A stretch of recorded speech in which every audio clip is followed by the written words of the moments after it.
Welcome, ladies and gentlemen, to VIS64, the official home of the North America Challenger Series. We're excited to be bringing you guys tons of Vainglory action this season as we get right into the first split of the spring season here. And joining me tonight, it is Tasty Bacon and Jaws. Thanks, guys, for joining me.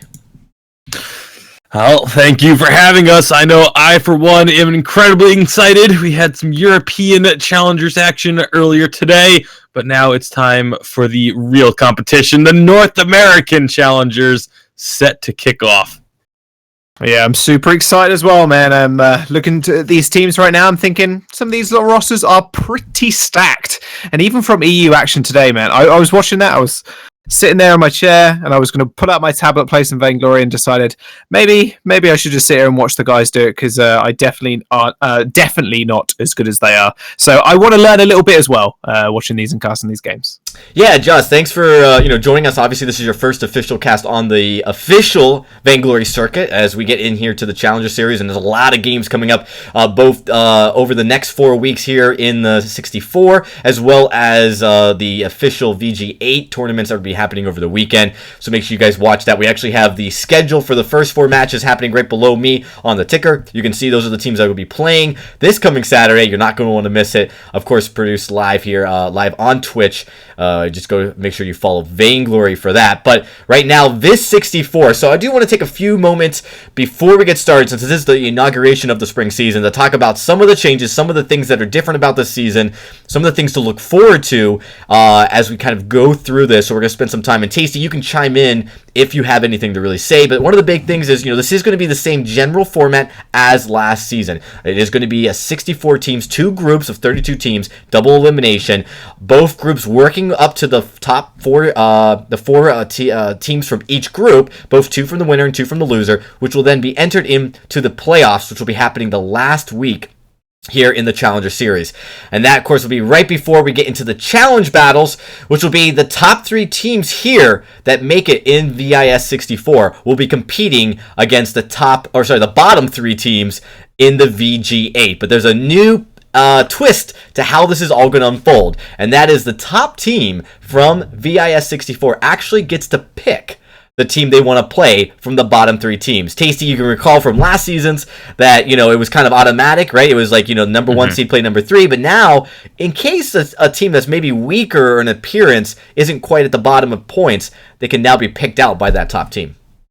Yeah, absolutely. It adds a little bit of intrigue, a little bit of, extra risk and reward into it as well, because of the fact that if you do win your challenge battle, you would actually inherit the points of the team that you defeated. So say that team that's in 6th place has like 5 or 6 points on the split thus far.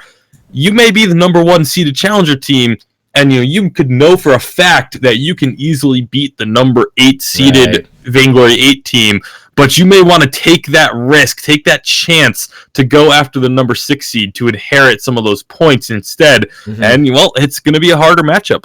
Right, and there's actually a scenario where, you look at it, and even though there's a team that's harder to beat, statistically, it might be the only option to get into the live championship, right? Like you say, all right, I could beat these lower teams and make it into the VG8, but I'm not going to make it to the live championship. But if I beat this other team, I have a shot at it. And that's something that, a lot of teams will be considering. The other big change about the challenge battles, obviously they are weeks and weeks away, is that they will be double ban drafting system, which we saw introduced during the winter season. We were going to see it introduced again during VG8. That's going to be happening this weekend. That's going to be the first official use in the official Vainglory circuit of the double ban system, as it's only really been out for a very short amount of time, and it's something that's really exciting. A lot of teams have talked about how that's kind of changed the strategy, and it's going to be really interesting because, of course, teams that are in the top 8 teams will be having practice with this, but these smaller teams, they're going to have to work a little bit harder to get used to that new draft system. Yeah, most definitely. The double ban system, like you were mentioning, is going to be so crazy for some of these lower tier teams. But Bacon, actually, I want to get your opinion on this. Actually, do you think it'll affect them that much coming into it? I don't really think it'll be a huge impact. I mean, obviously, the draft strategies are going to be a little bit different, but it's something that the challenger players are at least aware of. So while they won't have as much practical use of the double ban system. If they know and if they are confident in their abilities to place in the top 3, it's still something that they should be keeping in the back of their minds and be able to practice on their own off on the side. So I don't think it's going to have that much of an impact, although it may still be a factor. Absolutely. Yeah, well, we'll get into it and see how it all plays out, but what we really have right in front of us today is, of course, the 64 brackets of 64 teams in this bracket, and of course, starting today, it is Group A. We'll be doing Group B tomorrow, so let's take a few moments to look at the bracket and some of the teams that we have. So, taking a look real quickly, you guys can see we've got a lot of names. If you've been really following the VG competitive side, you would be pretty familiar with. Necrolite is a team that's been around for some time in several seasons. We do have Team Rage Pingers, which if you've been around a long time, you would recall that they actually were in the top 8 teams, making it to the I think it was the spring and the Winter Life Finals of last year, actually, the Winter Life Finals, Team Rage Pingers. So they are also in this, and have much of the same roster, actually, from that original roster. But one of the big names in this bracket, the number 1 seed in the entire tournament coming in today is One Piece 101. And Tasty, this is a roster that even if you're in the top 8 teams, you are pretty afraid of this powerhouse.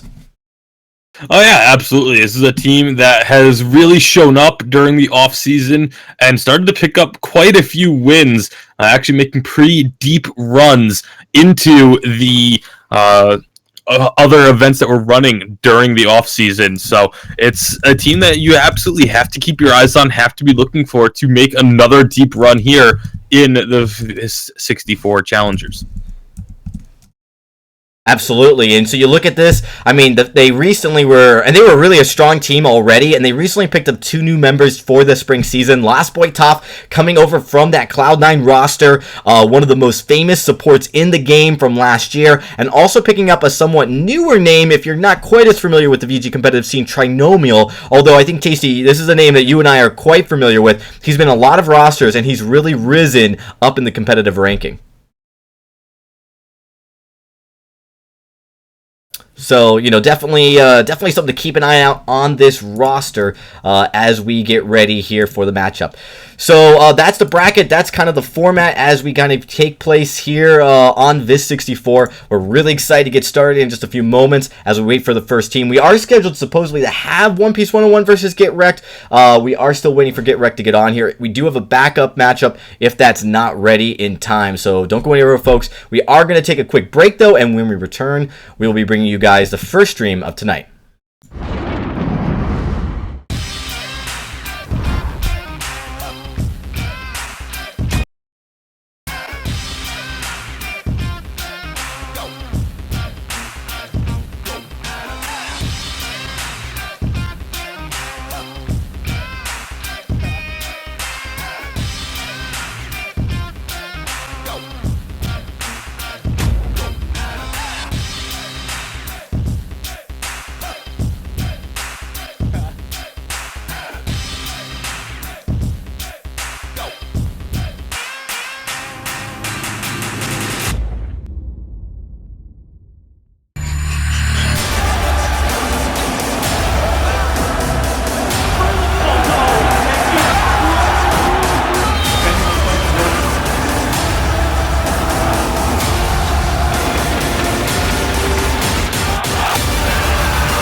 Only $14.99.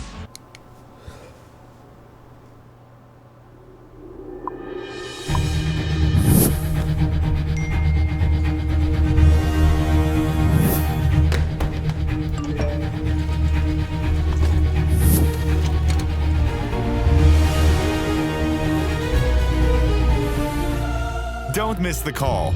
Download Band. Communication made easy.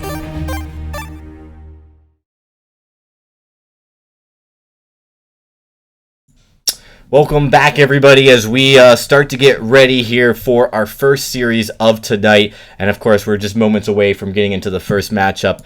As we kind of move in, it does look like our first matchup, the 64th team seeded in this tournament, did not show up, so that will be likely a forfeit. We are giving a decent amount of time if we can.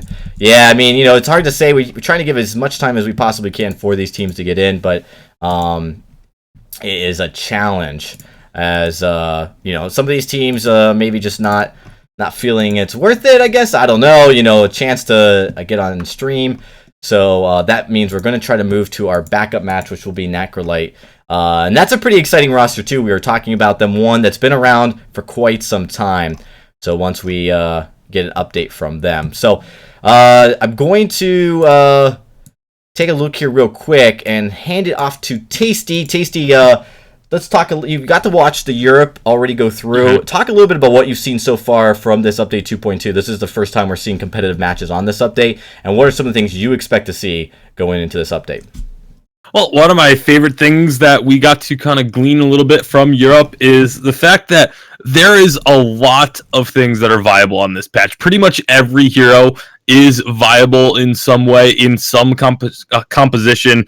And that was one of the things we saw in Europe, was a massive, massive range of heroes, and a large variety of heroes not only getting picked, but also picking up wins. And we actually saw a couple of Rhyme picks. We saw Alpha a few times, and Kashka came out, obviously. The Voxes and Ringos.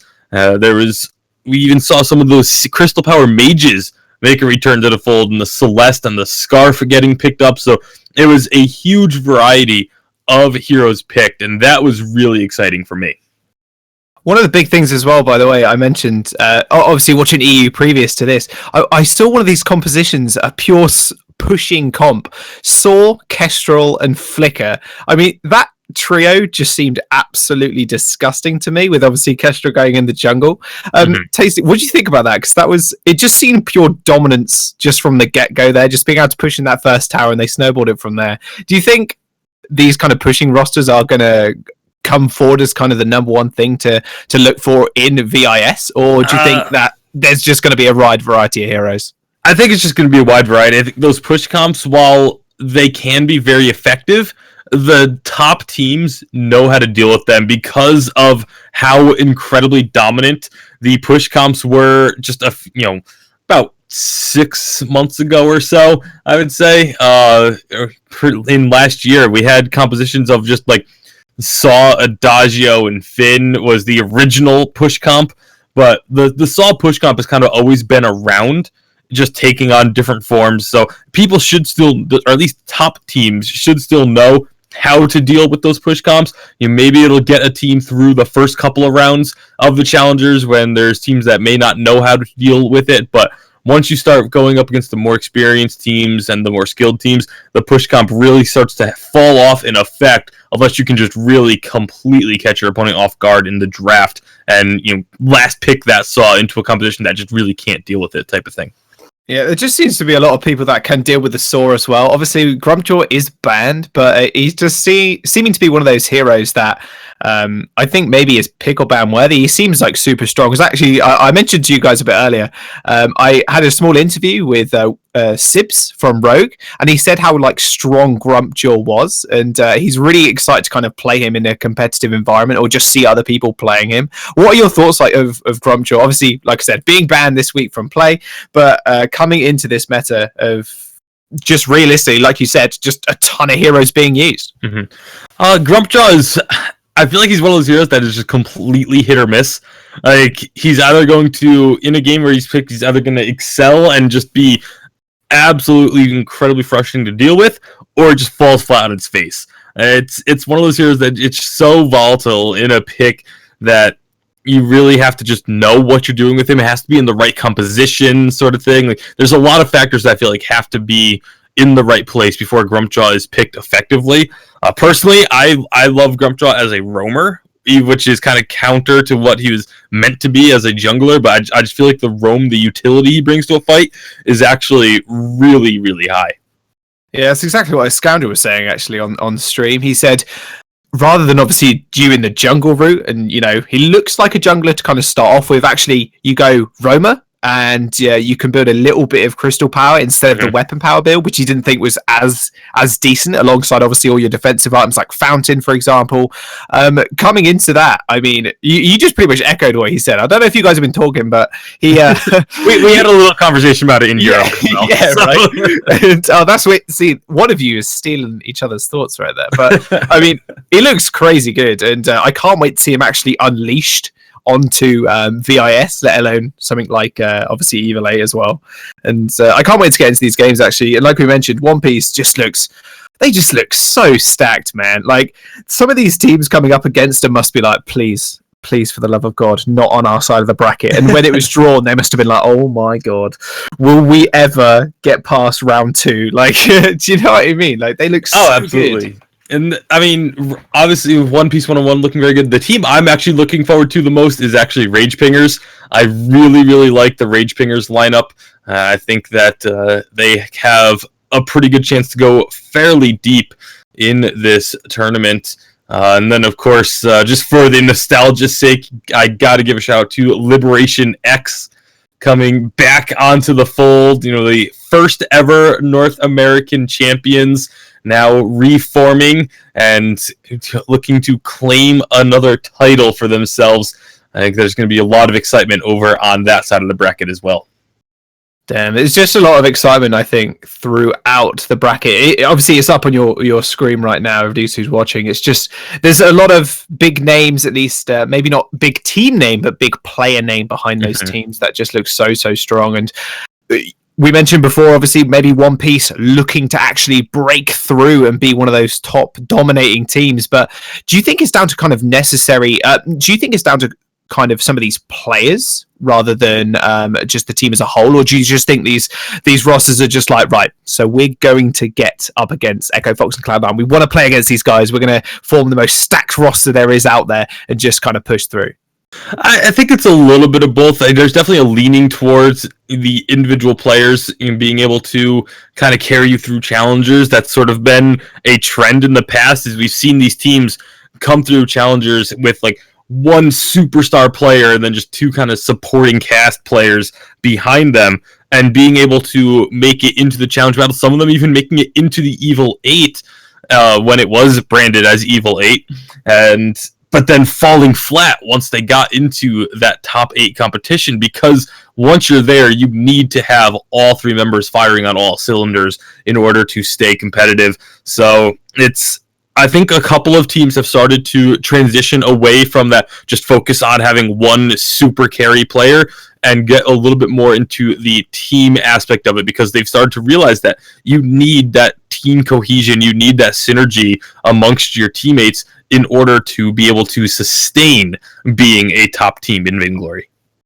Yeah, for sure. And speaking of top players, or players at least, I mean, they're just flooding into the lobby right now. I just want to give you guys an update. We hopefully should be on our way very, very soon. So not to worry in chat. I know you guys are, a little bit tense right now. You need to see some Vainglory action, but we're going to give you that very, very soon. And Bacon, right now, tell me, up against these two teams that maybe some players just haven't heard of, Necrolite versus Team Greed. How are you feeling about this match? I'm actually not really too sure how to feel about this one, because I'm not familiar with the player names on either of these rosters too much. Obviously, Necrolite is a name as a team that we know. I mean, realistically, that's a good thing, though, technically, because we could see some real talent shine through. And I think that's one of the best things about this kind of massive bracket, right? Lots of teams, lots of players as well. That I think we will see a few shining stars in amongst, obviously, all the people that are playing out there. And I think that's one of the best things about these kind of big tournaments with lots of names. Yeah, about that, guys, we are actually not doing the Necrolite versus Greed, because it does look like Greed had also forfeited. Yeah, so I was gonna say, I was looking at the players in the lobby, and I was like, I don't recognize these names, and I was like, but wait, Necrolite, I should know the players on Necrolite. Right. But I do know the players on Necrolite. It was just you threw me off by asking, because the teams are different than what we were expecting there. So here's what we are matching. We're going to be doing, it is Infinity Rebirth versus Vikinger. I guess you'd say it that way. These are Infinity Rebirth's a somewhat brand new roster here, so there's a lot of kind of different, new names, new faces. So definitely, both of these teams, I'll be honest, I don't even know a whole lot. So we're really going to be seeing these two teams go at it. I don't know much about Vikinger as well, but these two teams are ready to go. So these are not the matches we wanted to stream. Unfortunately, the other two teams, it does look like One Piece 101. They are moving on to the next round, and so is Necrolite.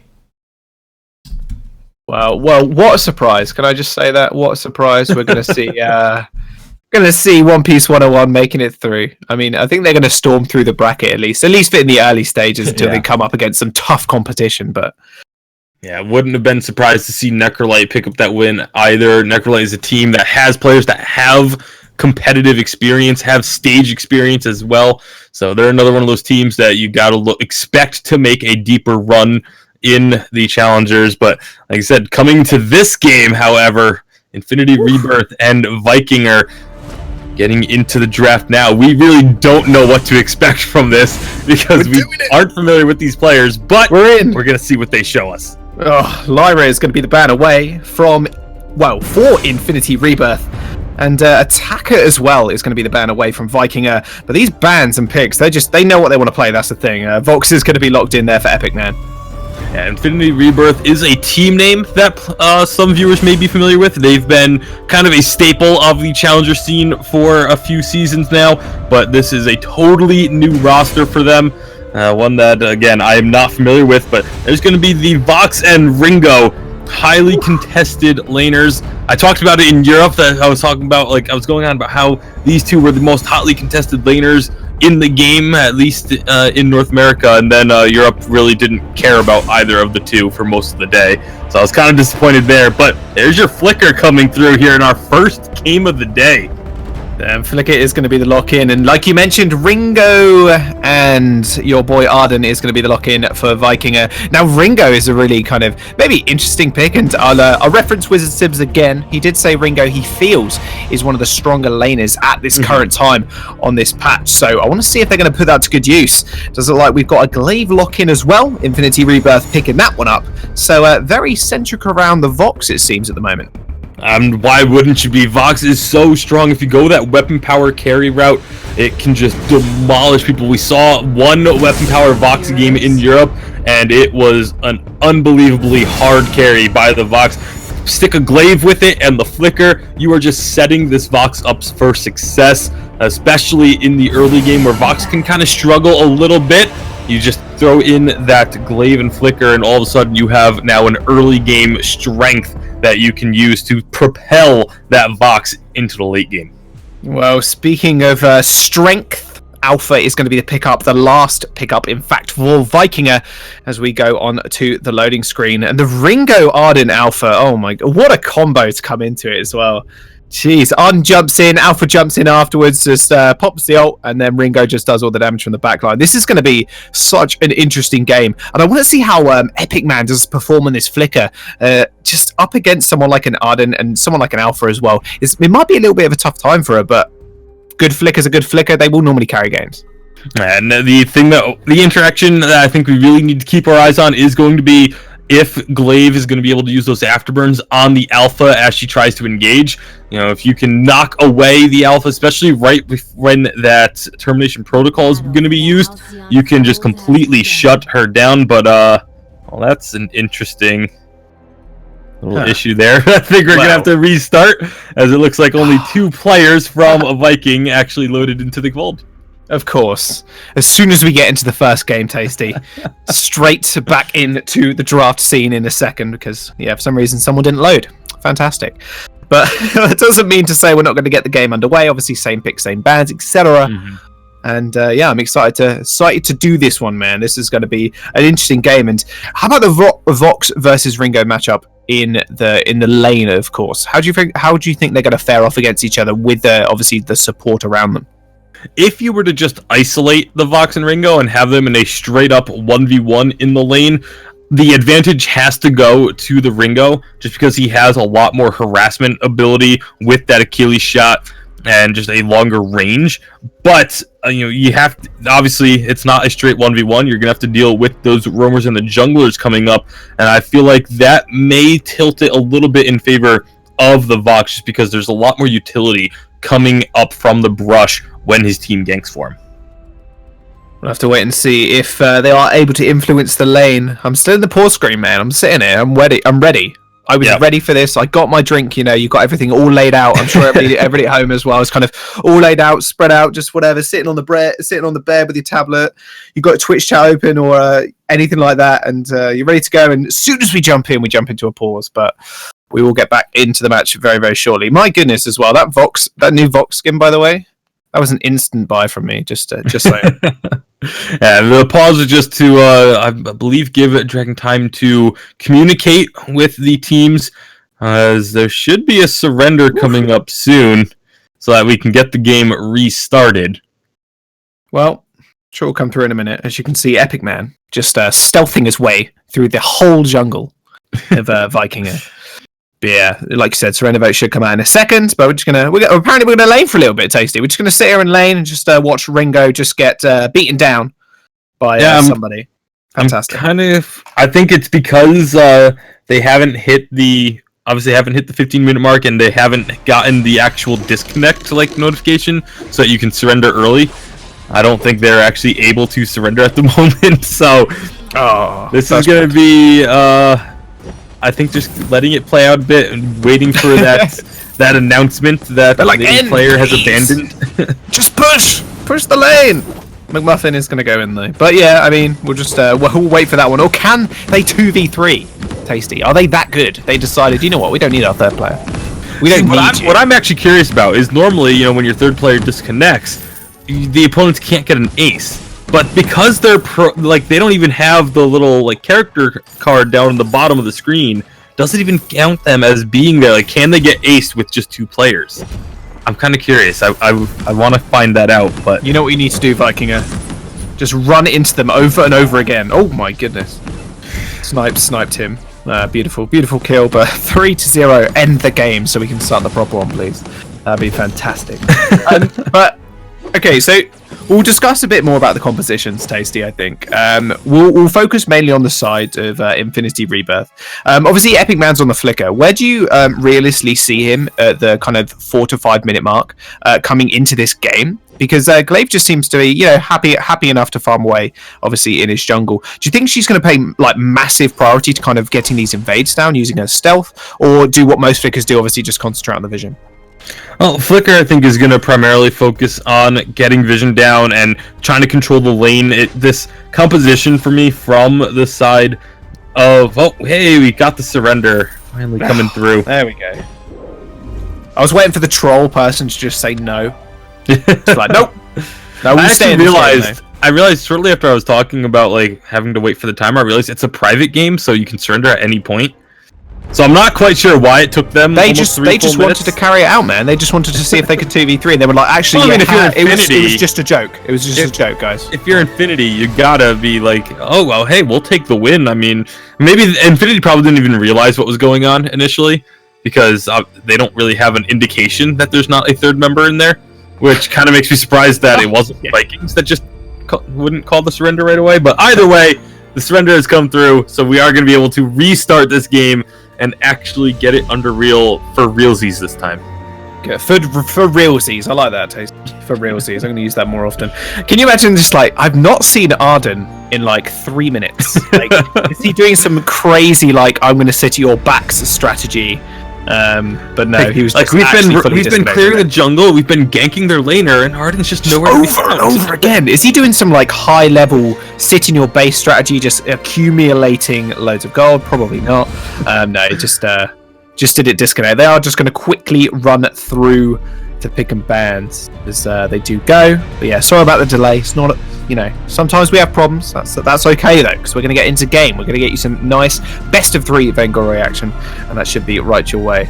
And Tasty, it's pretty exciting. Like Dragon obviously mentioned a bit earlier, it's my first proper VIS Carcinoma. I'm really, really happy to be here, man. What an introduction, dude. What an introduction. They're just like, we'll throw you in, and what we're going to do... 2 forfeits, and 2 forfeits, and a disconnect, and then just going to lead into the remake. So have fun with that one. And then we'll see how you... If you can handle that, maybe you can cast a bit later, and we'll see how you go.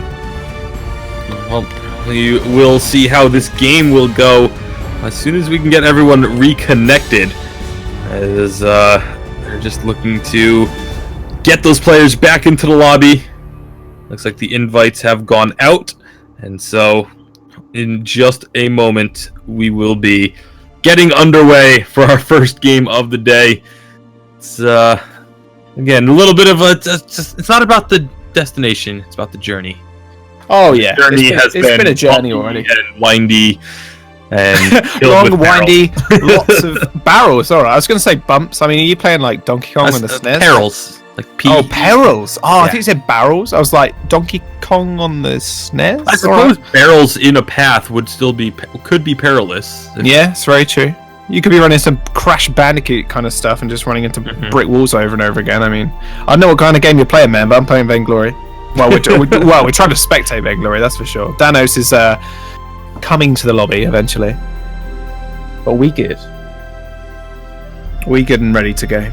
I mean, okay, so the new skins came out. I'm a sucker for Catherine skins. I'm not kidding.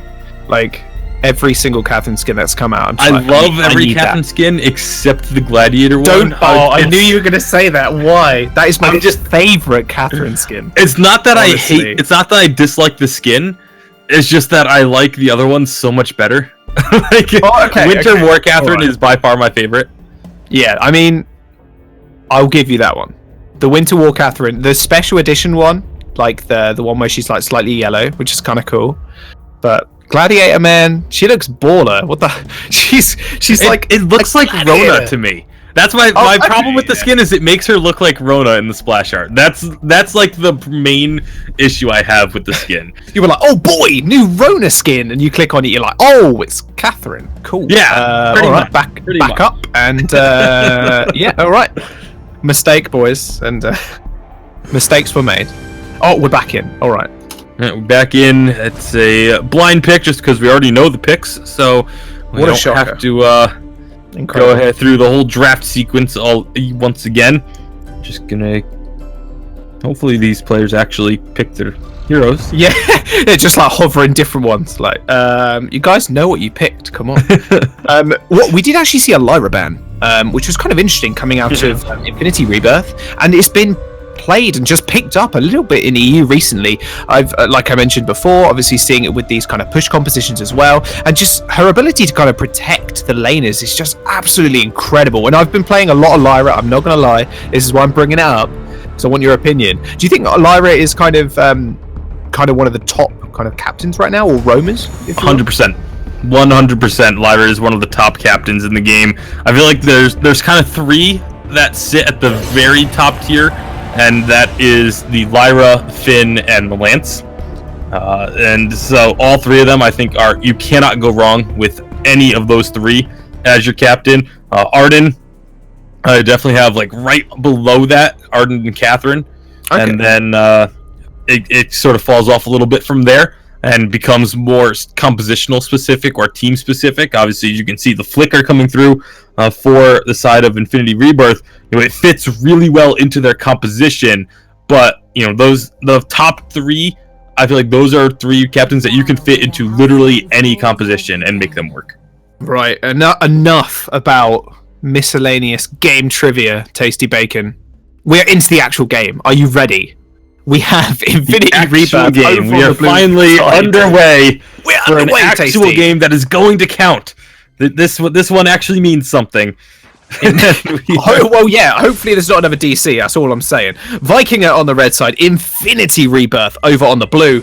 We're in the way, and we're 40 seconds in already, and you can see already a lot of action in the lane. And Flicker, just kind of stealthing around, getting a lot of vision here. Yeah, already going on to Ringo pretty aggressive. Woo. Well, Ringo's been chunked already. I mean, you mentioned obviously maybe Flicker kind of getting a lot of this vision down, but already going fairly aggressive on this kind of push. Yeah, and Ringo actually taking a bit of damage from the minions as well, but here comes the Alpha. Well, she is going to go straight onto this Vox, but she's going to be able to kite back. You can see this flicker kind of dissuading her a little bit. Robin Hood's going to have to back off of this one. Glaive is soon to appear, however. He does end up making his way towards the lane. Yeah, nice flare from Lord McMuffin in order to spot out the Glaive, and that's going to put a stop to that aggression attempt. And it will just mean that the junglers will go back to just farming up the jungle. Flicker moving about in the lane stealthily, able to get this engagement on. She's going straight onto the Ringo already, and Danos is going to have to back off really quickly. She's being so aggressive with this stealth, man. Like, every time it's off cooldown, stealth instantly next to the Ringo, ready to pop him. And somebody's just kind of having a free lane experience right now. Yeah, it's actually doing a lot of damage thus far. At that time, actually going in without the flicker and just sort of keeping the mind games up. Yeah, if you go in, actually going really low here. Wow, somebody's chunking him out a fair bit, and that was actually quite surprising. I'm surprised McMuffin actually went full on hard into Epic Man there, because Danos was just in no place to contest. Yeah, and I really like... Oh, here comes Red Hood. Oh my god, you're just not going to have a chance to speak, my friend. Somebody's just going to get jumped on. Red Hood is going to dive in, but Epic Man is going to be there. He's kind of dissuaded. Flicker's been quite a prominent force in this laning phase already, and you can see Sniper here as well is going to jump on Red Hood, and Lord McMuffin is going to go really low. In fact, First Blood goes over to the Glaive. Arden ends up going down. Epic Man taking a tower here, however, does send Danos really low. You can see him just taking so much damage from somebody. If they manage to tower dive him, in fact, somebody, is he going to be able to kill him under tower? That was so close. Very, very close. May look to go aggressive once these minions get aggro, but nope, is actually just going to play it safe, focus on the farm, and not look for that kill. The team already got the first blood bonus, so they're going to be very happy with that.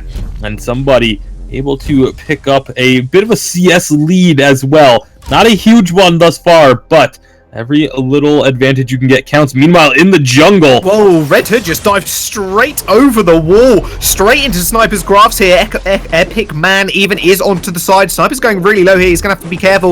Lord McMuffin chasing him up really hard here, but Epic Man, oh my goodness, caught out completely there. Arden is going to be able to pick up the kill. Lord McMuffin, he went a bit aggressive earlier, but being aggressive really helped him pay off this time. Well, really paid off this time, in fact. And even Red Hood now is going to get aggressed on here. Sniper is going to afterburn towards him. Somebody is going to follow him up, but Lord McMuffin is here to save the day. So that will be a successful disengage for Red Hood. Meanwhile, I'm going to be curious as to seeing what build path the Glaive goes for. Considering it is a weapon box, I would expect it to be the Storm Crown into the Aftershock Glaive that has been so prominent and so dominant in recent weeks.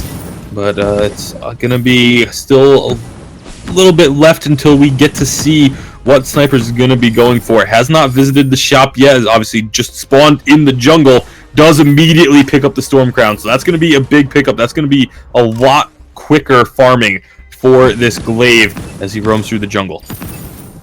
You aren't wrong, and you can see here Flicker just diving onto... Oh, did he even stand a chance against three? They didn't see it coming either. Lord McMuffin was just a bit like, Ringo's dead? Oh, okay, we're just going to back off real quick. But that was such an impressive kill coming in straight away. I mean, Sniper's already activating kind of the go faster boots. We want to push this game towards the victory, but Red Hood is going to get jumped on as well. Almost takes out Sniper. Sniper's going to afterburn away. However, she does go into a passive mode, probably going to end up going down. Sniper's actually ends up getting traded up there. Lord McMuffin going fairly aggressive, but he's going to bite the dust as well, and that's going to be almost an ace there coming through for the side of Infinity Rebirth.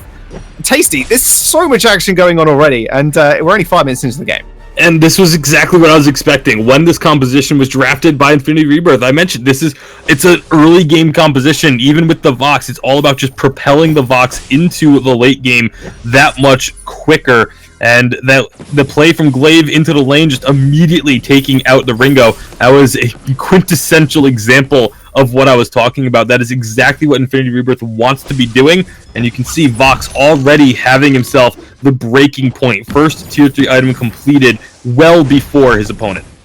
Well, before his opponent did, you see how much damage he did to Lord McMuffin there as they try to invade Red Hood. I mean, Red Hood, are you going to want to step towards that bush? I don't think so. It's going to get flared out. However, Lord McMuffin just kind of spells his own doom there, gets stunned up. Is he going to end up going down? Flicker's going to chase after. Easy kill coming through for somebody. And Red Hood is going to kind of run with his tail between his legs as they do go aggressive yet again. But Danos just not having an impact in this game so far, Tasty. Yeah, it's been kind of relegated to just trying to farm up in the lane, but that is easier said than done against this composition from Infinity Rebirth because he's always at risk, even when he's under his turret. There's this my chance goodness, right speaking here about risk under your turret, AFK under there, looking at the shop. What do I buy next, Tasty? What do I buy? Oh wait, I'm going to go back to the shop anyway. Ends up going down, however, Red Hood is going to be on the offensive. Somebody is going to get jumped on, however, Epic Man is there to provide a lot of that protection, and we all know Vox has got a lot of mobility, so he's going to scoot on out of there very fast. I'll have to send a thank you letter over to Infinity Rebirth for literally proving my point as I was talking about it. That was really, really good. Excellent gank again coming out from Snipers and Epic Man. Getting more gold on to somebody as he is now going to be very close to picking up that Tyrant's Monocle. And once the first Tyrant's Monocle comes online, that's when this box gets really threatening. The second one is when you just kind of shut it down.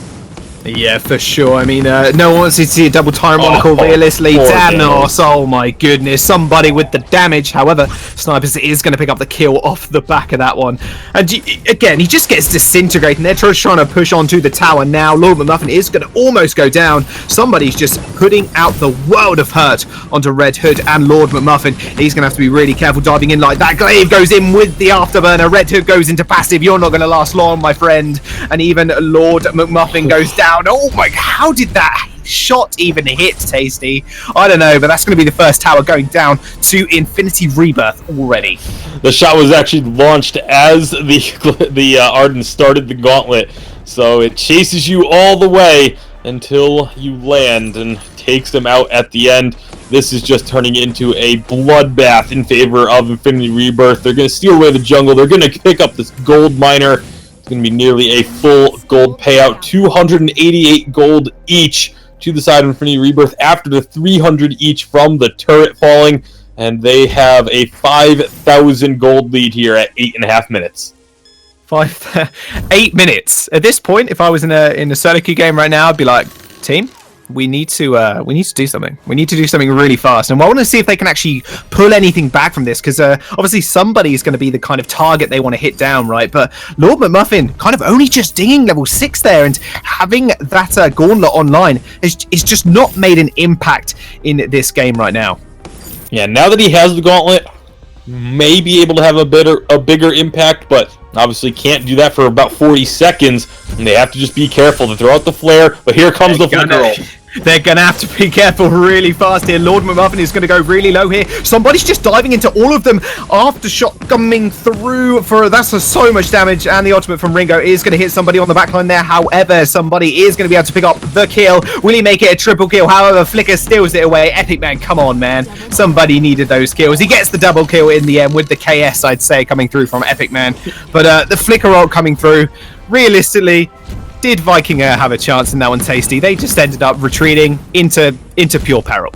Yeah, they're just too far behind already at this stage of the game. The Ace, look at the size of this Ace buff minion wave, just going to tear down this turret with the help of somebody. Will get cleared out nice and quickly thanks to the turret explosion. So that's some much needed gold for Danos, but it is not looking good at all for Vikinger, as Infinity Rebirth are just taking the fight to them over and over and over again. Now we have double monocles for this Vox, and things are just going to go from bad to worse.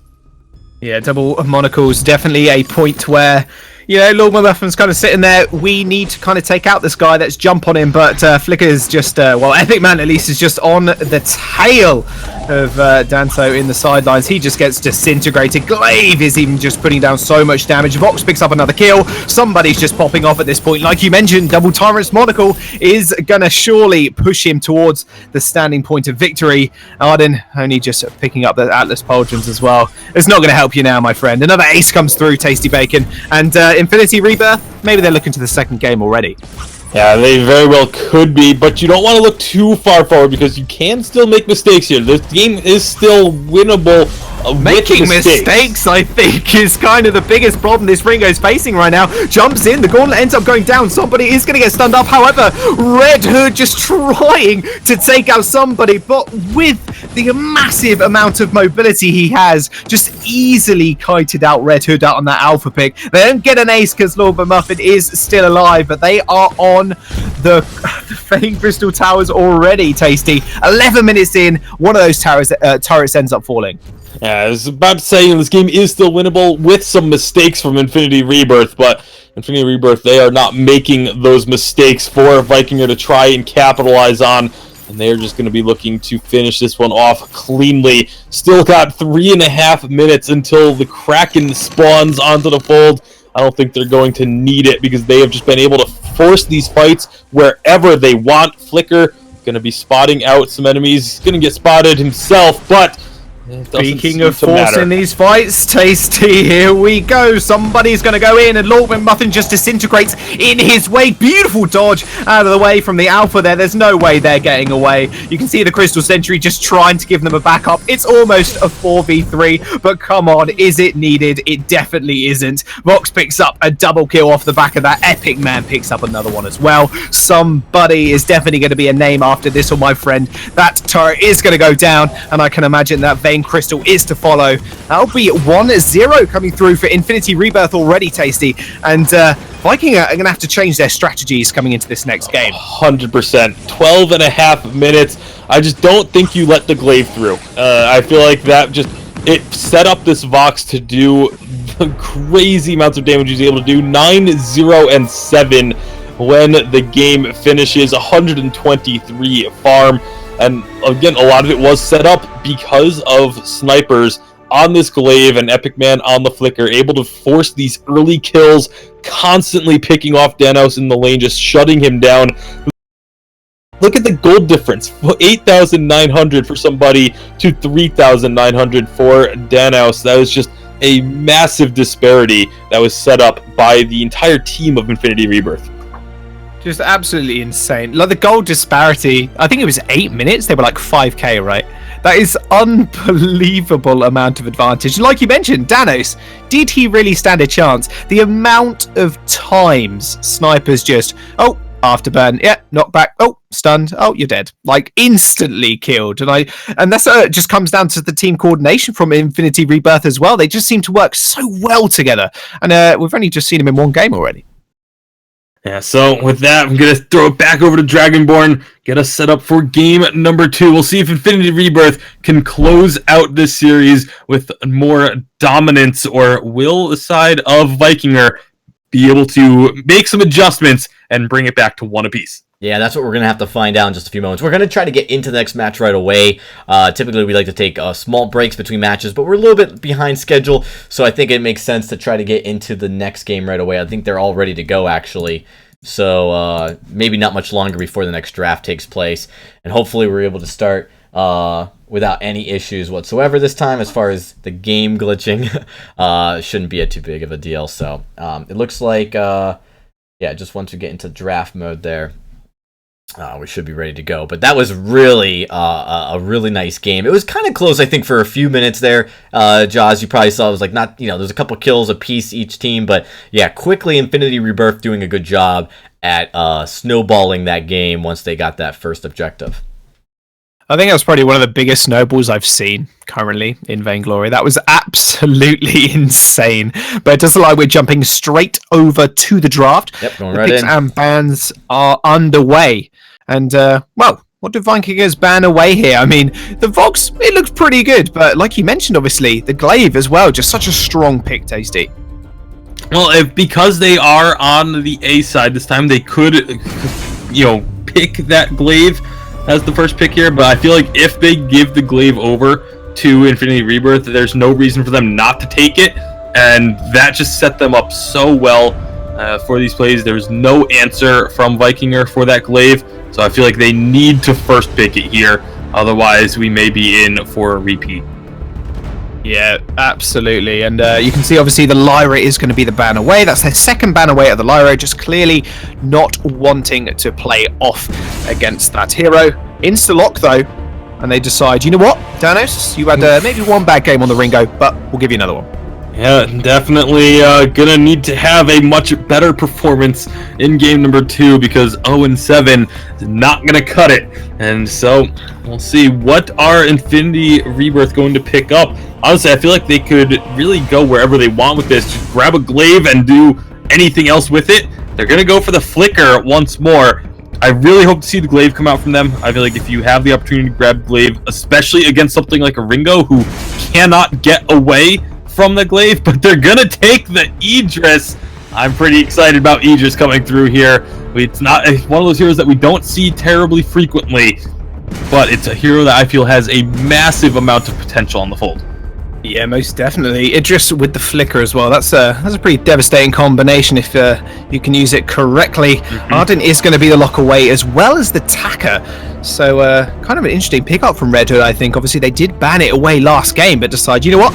We're going to play it this time round, and we'll see how we do with it. But that is going to be it. And the Petal is actually going to be the last pick here for the side of Infinity Rebirth. That's going to go on to somebody. The Petal coming through to try and finish things composition off. Petal very, very strong. We saw Petal banned in, I believe, every single game over in Europe earlier today. So there's got to be a little bit of excitement there to be able to get this hero in the first round of challengers for Infinity Rebirth. I'm excited for the Idris. And of course, the Taka can be a game changer if played well. So we'll see if Red Hood can have the sort of impact that Vikinger need in order to turn this one around. Yeah, we're going to jump straight into game 2. Obviously, on the blue side this time, we do have Vikinger, and over on the red side, currently at 1-0, is Infinity Rebirth. Obviously, my name is Jaws, and I'm joined by the beautiful Tasty. And let's hope Danos is at least a little bit more prevalent in these fights. Well, he doesn't have to deal with the glaive, so that's the one upside for the side of Vikinger here. They left it open, but Infinity Rebirth opting not to take it. I'm curious to see how this Idris is going to do. Looks like it will be a weapon-powered Idris, which means it will end up in as a melee hero with a blink as opposed to a ranged hero with a dash. Yeah, still a lot of mobility from his side, so it's gonna, maybe Danos is in a little bit of trouble up against him. You can see, obviously, Epic Man, yet again, just always being that such annoying flicker player, just hiding in the brushes, completely invisible, and then just jumping out at the opportune time, and just chunking Danos down so much. Just swapping the brushes constantly, so you don't necessarily know where it's going to be coming from. Chakram doing a ton of damage for snipers already as well. I gotta figure they're gonna be looking to hit that as often as possible, getting those double taps in, and that's one of the things I feel is really exciting about the Idris with the flicker. Go stealth with the flicker ultimate, get yourself behind your opponent, throw the chakram, get the double hit on it. You'll be able to then dash through them, get the triple hit, and just have those chakrams flying for so long in the right hands. Yeah, absolutely. And you can see Snipers actually going a little bit low here, actually. And I just want to point this out as well. Obviously, Snipers was on the jungle side, or at least played the jungle role earlier. He's actually just swapped up with somebody. So an interesting little twist in their draft, if you will. Clearly a little bit better than somebody on the Idris that they wanted to pick up. And having it now, I mean, Lord McMuffin, he wasn't such a prevalent force in the last game, but he's just really putting it to Epic Man now. And in fact, somebody is going to be here with a Petal, and Lord McMuffin is actually going really low here under his tower. Can they get the kill? Those Munchkins, oh my god, they're so close to taking him out. Almost finish him off. However, and now you can see Taka just running away. Obviously, somebody just chasing him out. It does end up bouncing straight onto Danos. Almost goes down. In fact, Fate out of first blood. Make that a double kill coming through, Tasty, already in this game. Yeah, somebody taking advantage of those Munions' range, dive underneath the turret, and able to pick up a couple of kills. Sniper's gonna get jumped on here by Red Hood, but And it's not going to be a kill going through. I think Red Hood just trying to do whatever they can to add a little bit of damage onto that laner.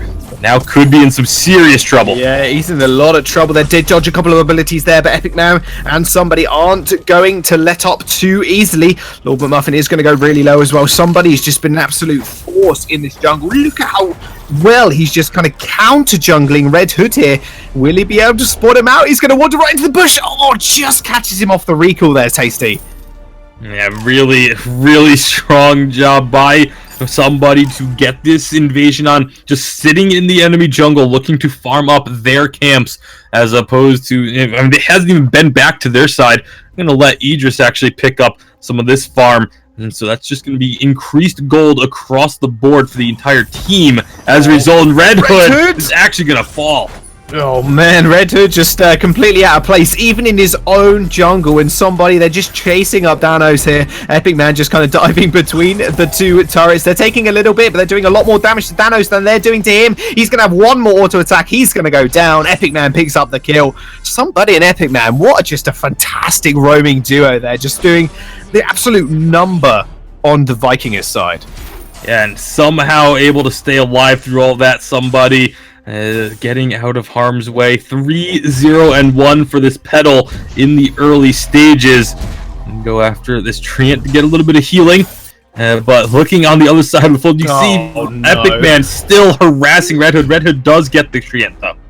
He does get the Treant, but is that going to be it? He does end up stealthing away into that little raccoon costume. I'm not even sure what that is, by the way. His little stealth animation. Is it a Tanuki? Is it a Tanuki? All right, okay, that's a Tanuki. Well, today I learned it's a tiny Tanuki with a huge hat.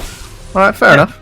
Yeah, well, it's that's the tier 3 Taka when there were tiers. It was released as, and it was super awesome. The Tanuki is absolutely adorable. Super Tanuki. Well, yeah, Tanuki was almost going to go down there. Red Hood taking a lot of damage. They do actually take out the Arden there. And Danos just trying to trade a lot of that damage back. Just somebody just on an inch of health just wanted to take him. But there's no way he could actually chase him up there.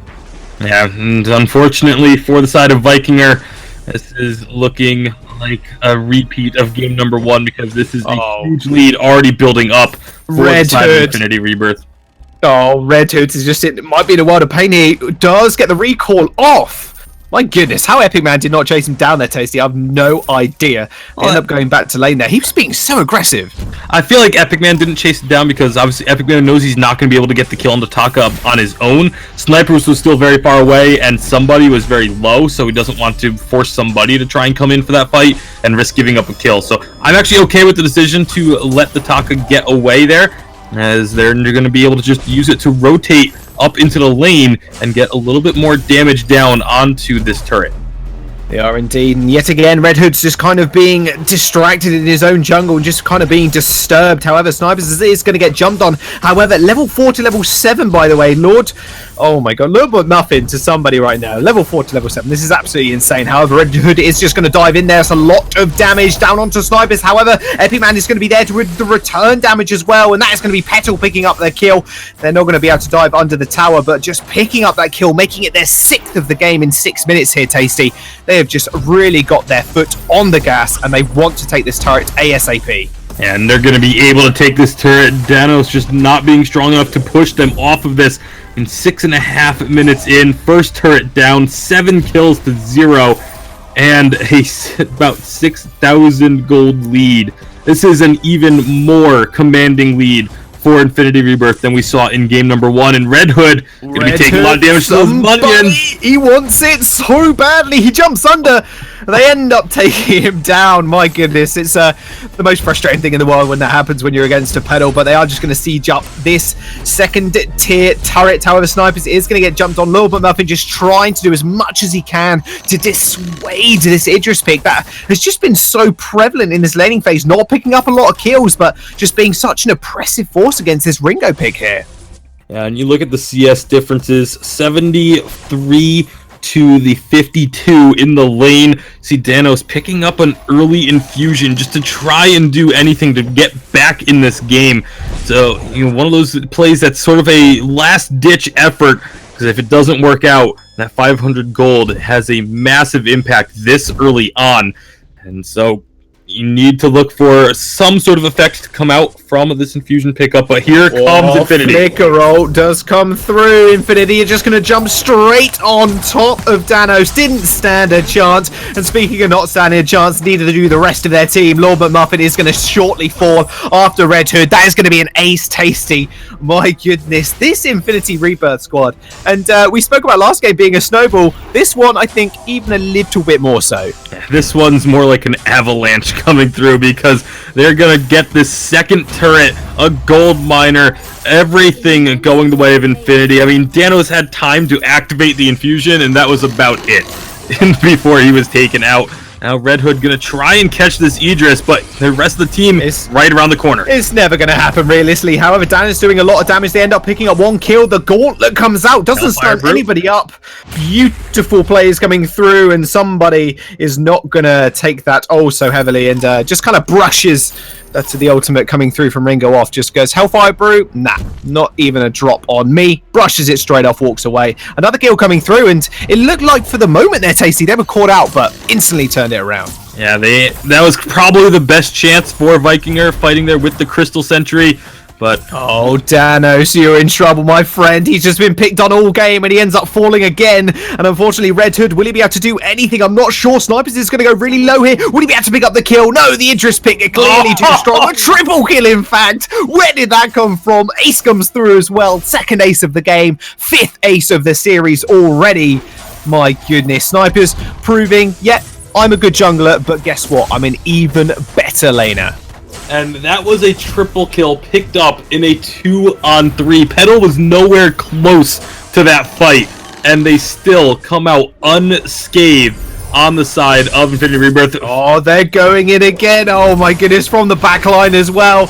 I don't think Danos has had a chance to get anything off, and Lord McMuffin either is just going to fall. Is that going to be the sixth ace? I think it is. It comes through. Petal with a double kill says, hey, you took a triple kill? No worries. I'll pick up the two later on. That's going to be two turrets going down, I think, Tasty. And I think that's going to be the Vein Crystal and the series.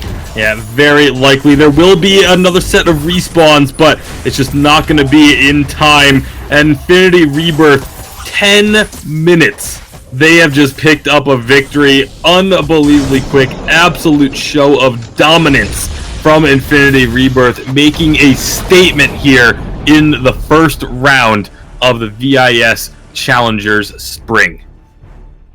Absolutely incredible. And if you look at the scoreline there, just look at the gold, Tasty. 1,770 on Lord McMuffin, 5,203 on Epic Man.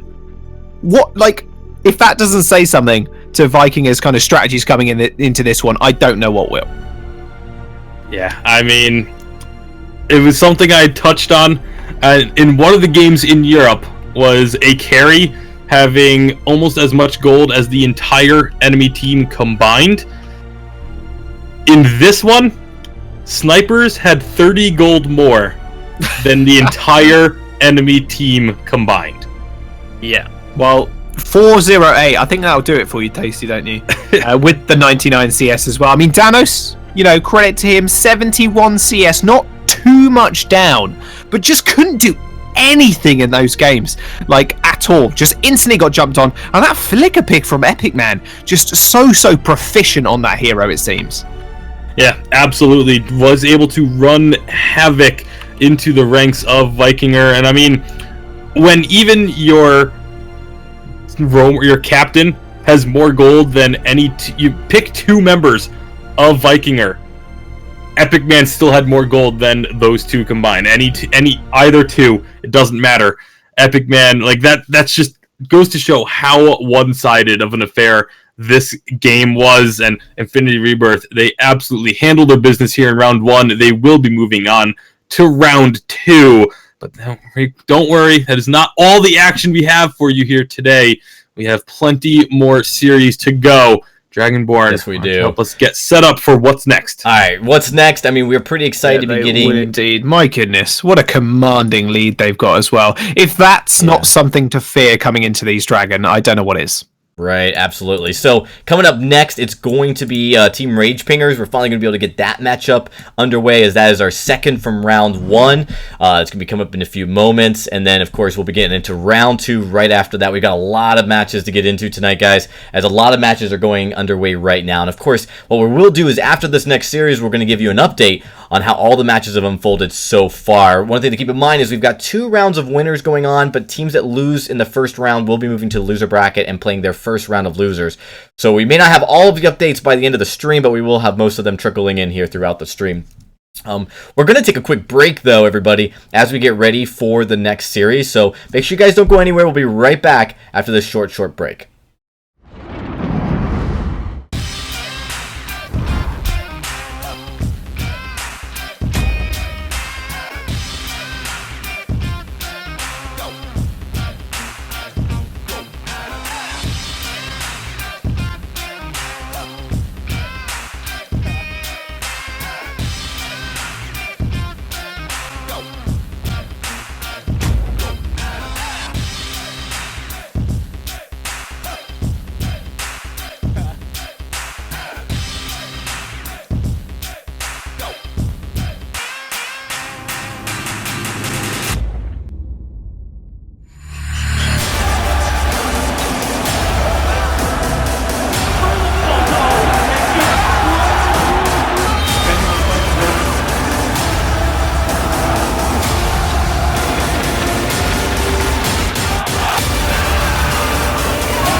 Ben, Sam, and Ken are on separate journeys to defeat the menacing Vile Dragon. But let's just say luck isn't on their side. If only there was a way for them to find each other and band together. Well, that's why there's Band. It's a mobile app that allows people to come together using common interests. With Band, you can find fellow gamers, chat, schedule gaming sessions, and conduct polls. Stage epic battles with friends while sharing videos and photos along the way. So try Band today. Band. Be together.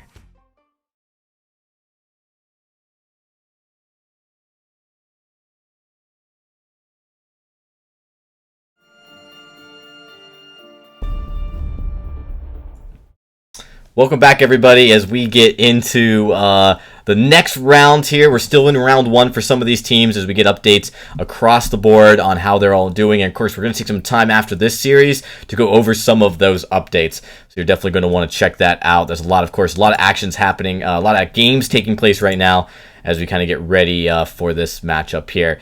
So just want to give a shout out for, of course, all the teams showing up. It's pretty hectic these first couple days because we're dealing with the full 32 teams as they kind of get in here. Some teams, unfortunately, don't make it to their matches necessarily in the first round, but the ones that do, sometimes they can be definitely pretty tough matches all around. So as you guys just saw with that Infinity Rebirth matchup, Infinity Rebirth, they're pretty high seed, actually. They're definitely not a team that you're going to want to sleep on. But of course, coming in and just absolutely, tearing up. I mean, they're numbers 12 seed, so definitely nothing to scoff at overall. So we're looking pretty good. But the next matchup, and Jaws, this is one where we were talking about earlier, and Tacey, you can chime in too. This is Rage Pingers. They're a number 4 seed. This is going to be a really hard matchup for Ram Esports. Recently changed their names from the Three Musketeers. Coming in here, going up against a team that, arguably could be considered a contender for the number 1 seed here in this tournament. Yeah, Ram. I think they will have to have their wits about them coming up against Rage Pingers. Like, realistically, you said maybe number 3 seed coming in.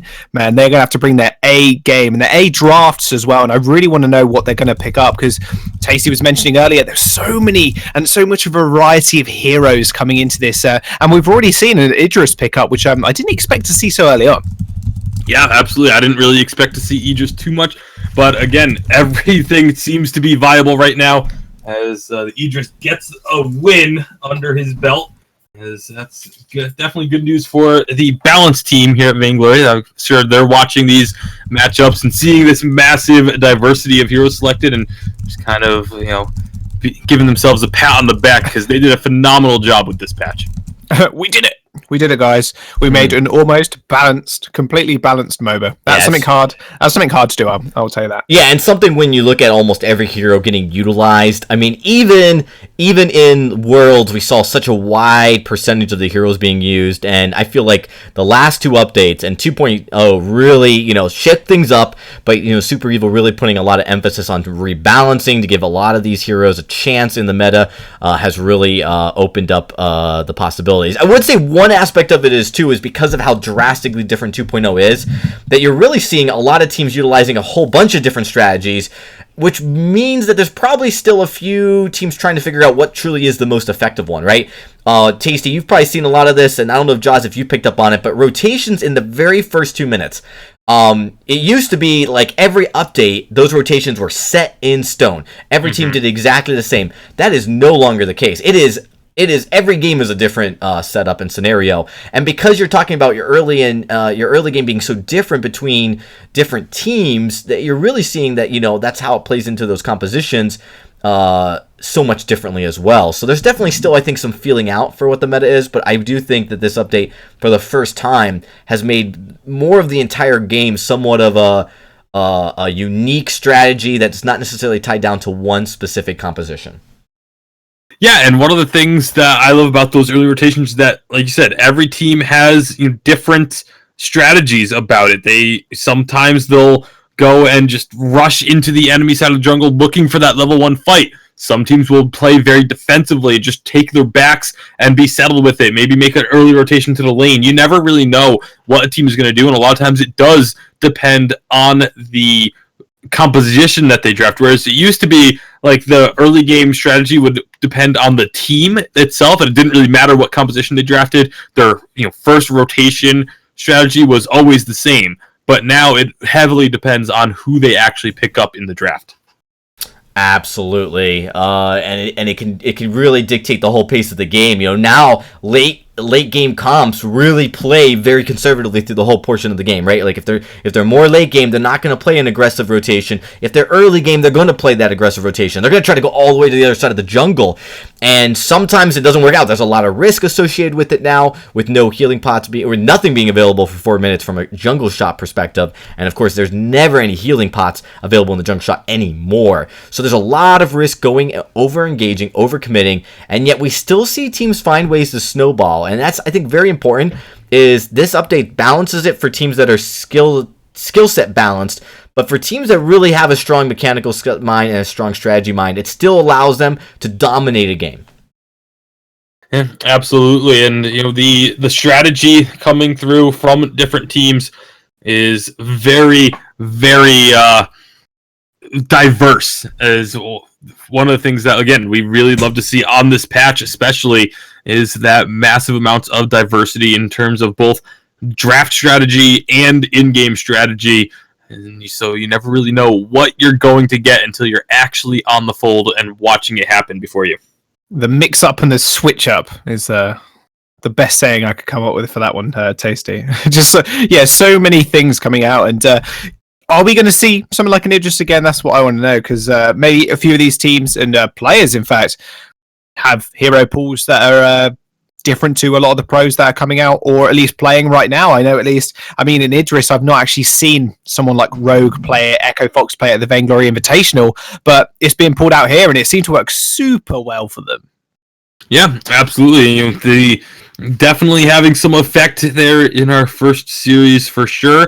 And we'll have to see the second one. Again, round one usually has a very clear underdog and a very clear favorite in most of the matchups. And obviously for this one, Rage Pingers versus Ram Esports. Rage Pingers are the heavy favorite coming into it. But there's a reason you play the game. You never know where these upsets are going to come from. We usually have at least one or two upsets in the first round. So it could happen here. It could happen in another game. We don't know until we play the games. Yeah, for sure. It didn't happen last game, but yeah, Rage Ping is coming up against Ram Esports. Did it? No, not at all. It just got like you said, snowballed into more of an avalanche in the second game. I think that's the best analogy to give that whole series, honestly. Don't be disheartened, however, Vikingers. Come back next time, and I'm sure you guys can just smash through the bracket. It comes with practice, though. One thing that's actually very nice about the Challenger format is that they don't even have to come back next time. Yeah, they exactly. come back tomorrow. It's a double elimination format, so just because they lost their first game does not mean they are eliminated. They could just try, regroup and try and get some more experience in the losers bracket. Try and come up through there, see if they can rattle off a couple wins in a row and make a deep run down on the losers bracket side of things. So you aren't eliminated off of just one loss. That's the best thing about it as well, because you actually get to play a massive variety of teams, and just even playing against a team that does stomp you that hard that we did see. Like I said, that was almost a sub 10-minute game, but just looking at how they play, how they rotate, it can just be so important. They can just go back, watch the VODs, and go, okay, we messed up here.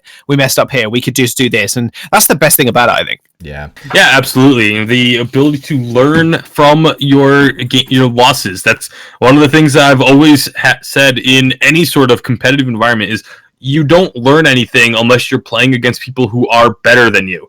And so there's a lot that you can learn from taking a big loss like that. And hopefully it just gets applied and the team can come back better and stronger for their next matchup. Yeah, speaking about kind of... oh, sorry, Jaws. No, I was just quite Daft Punked. No, better, stronger, faster.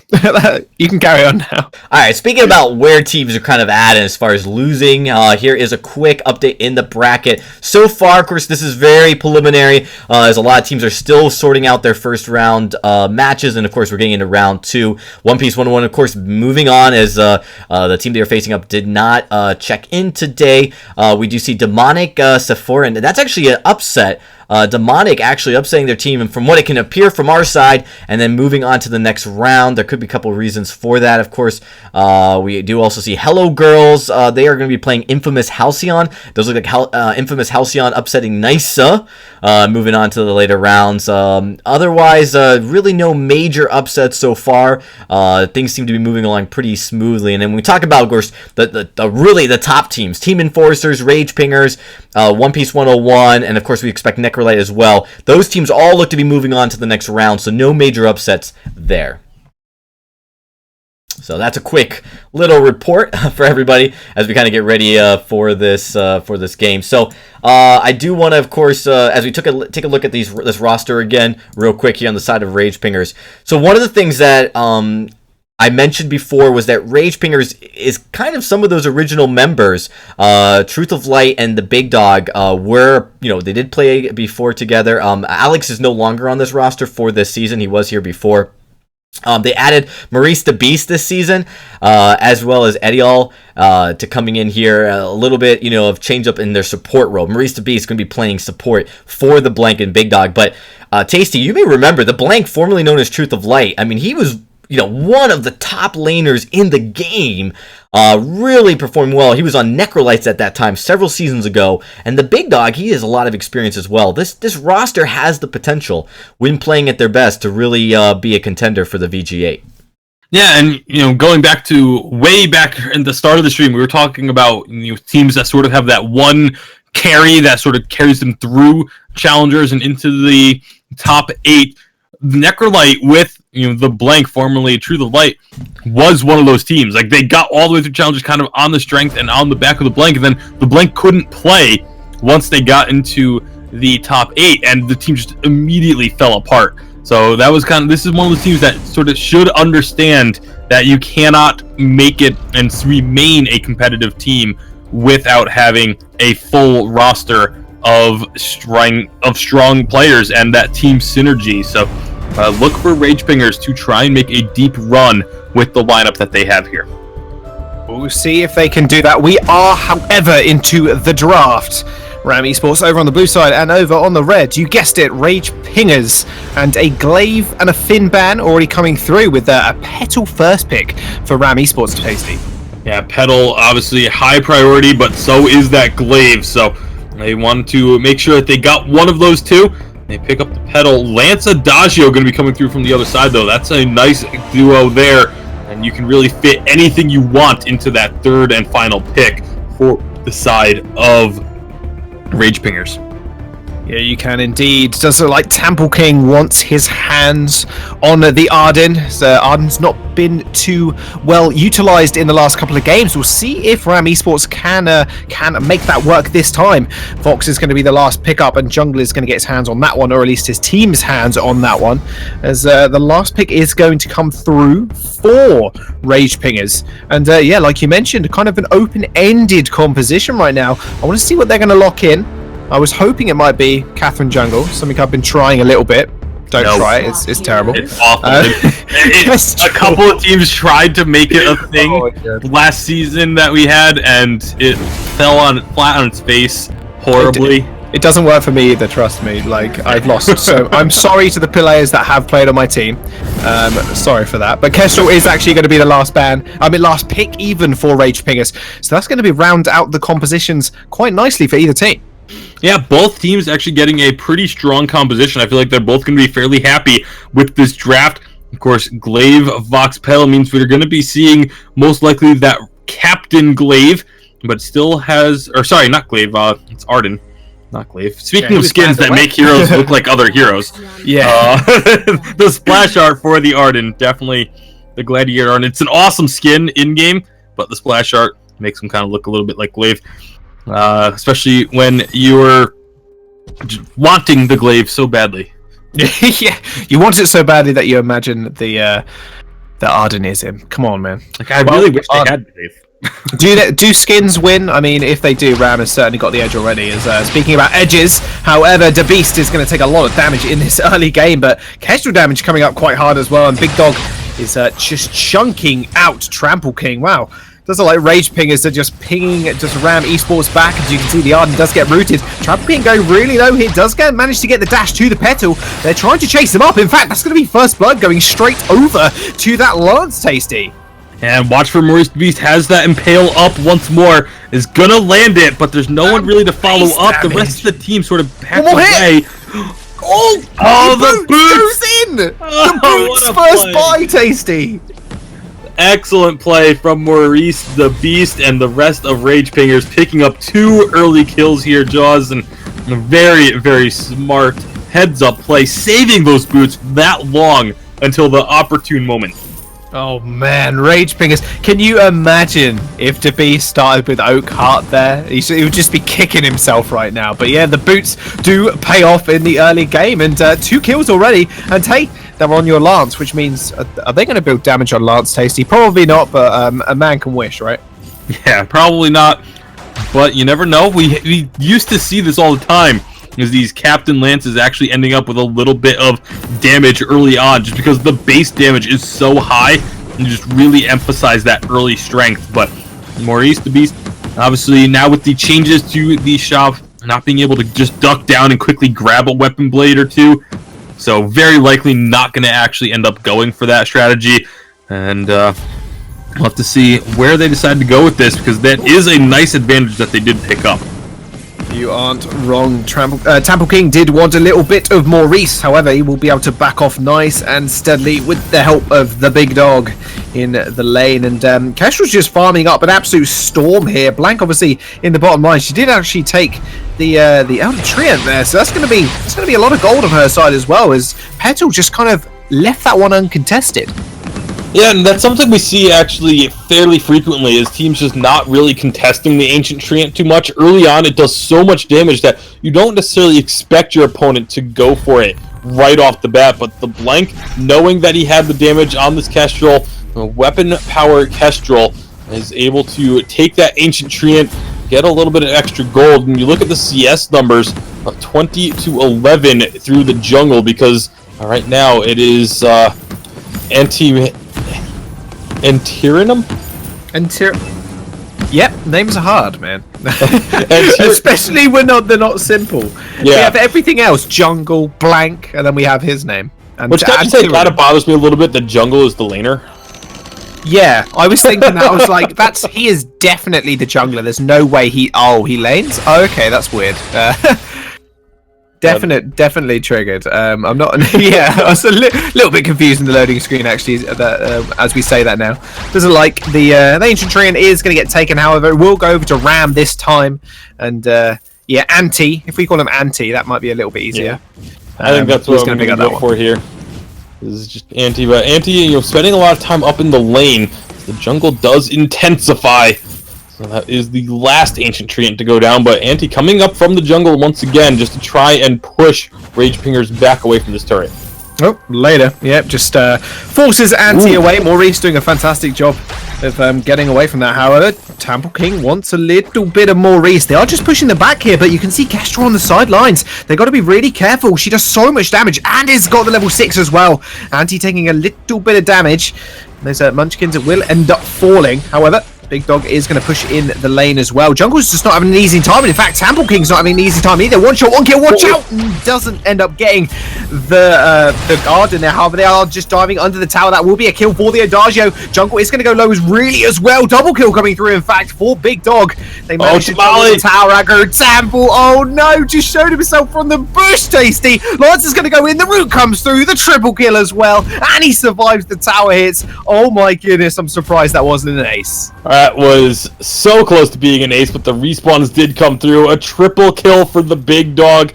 And before the fight broke out, I was really surprised. The Blank purchasing a Storm Crown, first item on Kestrel. Extremely unconventional, but hey, set them up for a triple kill, so it's got to be something, right? He steals away this treant, and Anti. Oh, and he steals away Anti's life as well. He's going to bite the dust. All as he wanted was a treant, Tasty. He could not get any of it.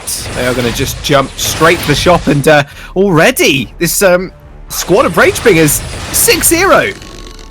Yeah, very, very quick start to this game. You see Maurice the Beast ducking out of the shop, buying a bunch of these scout traps.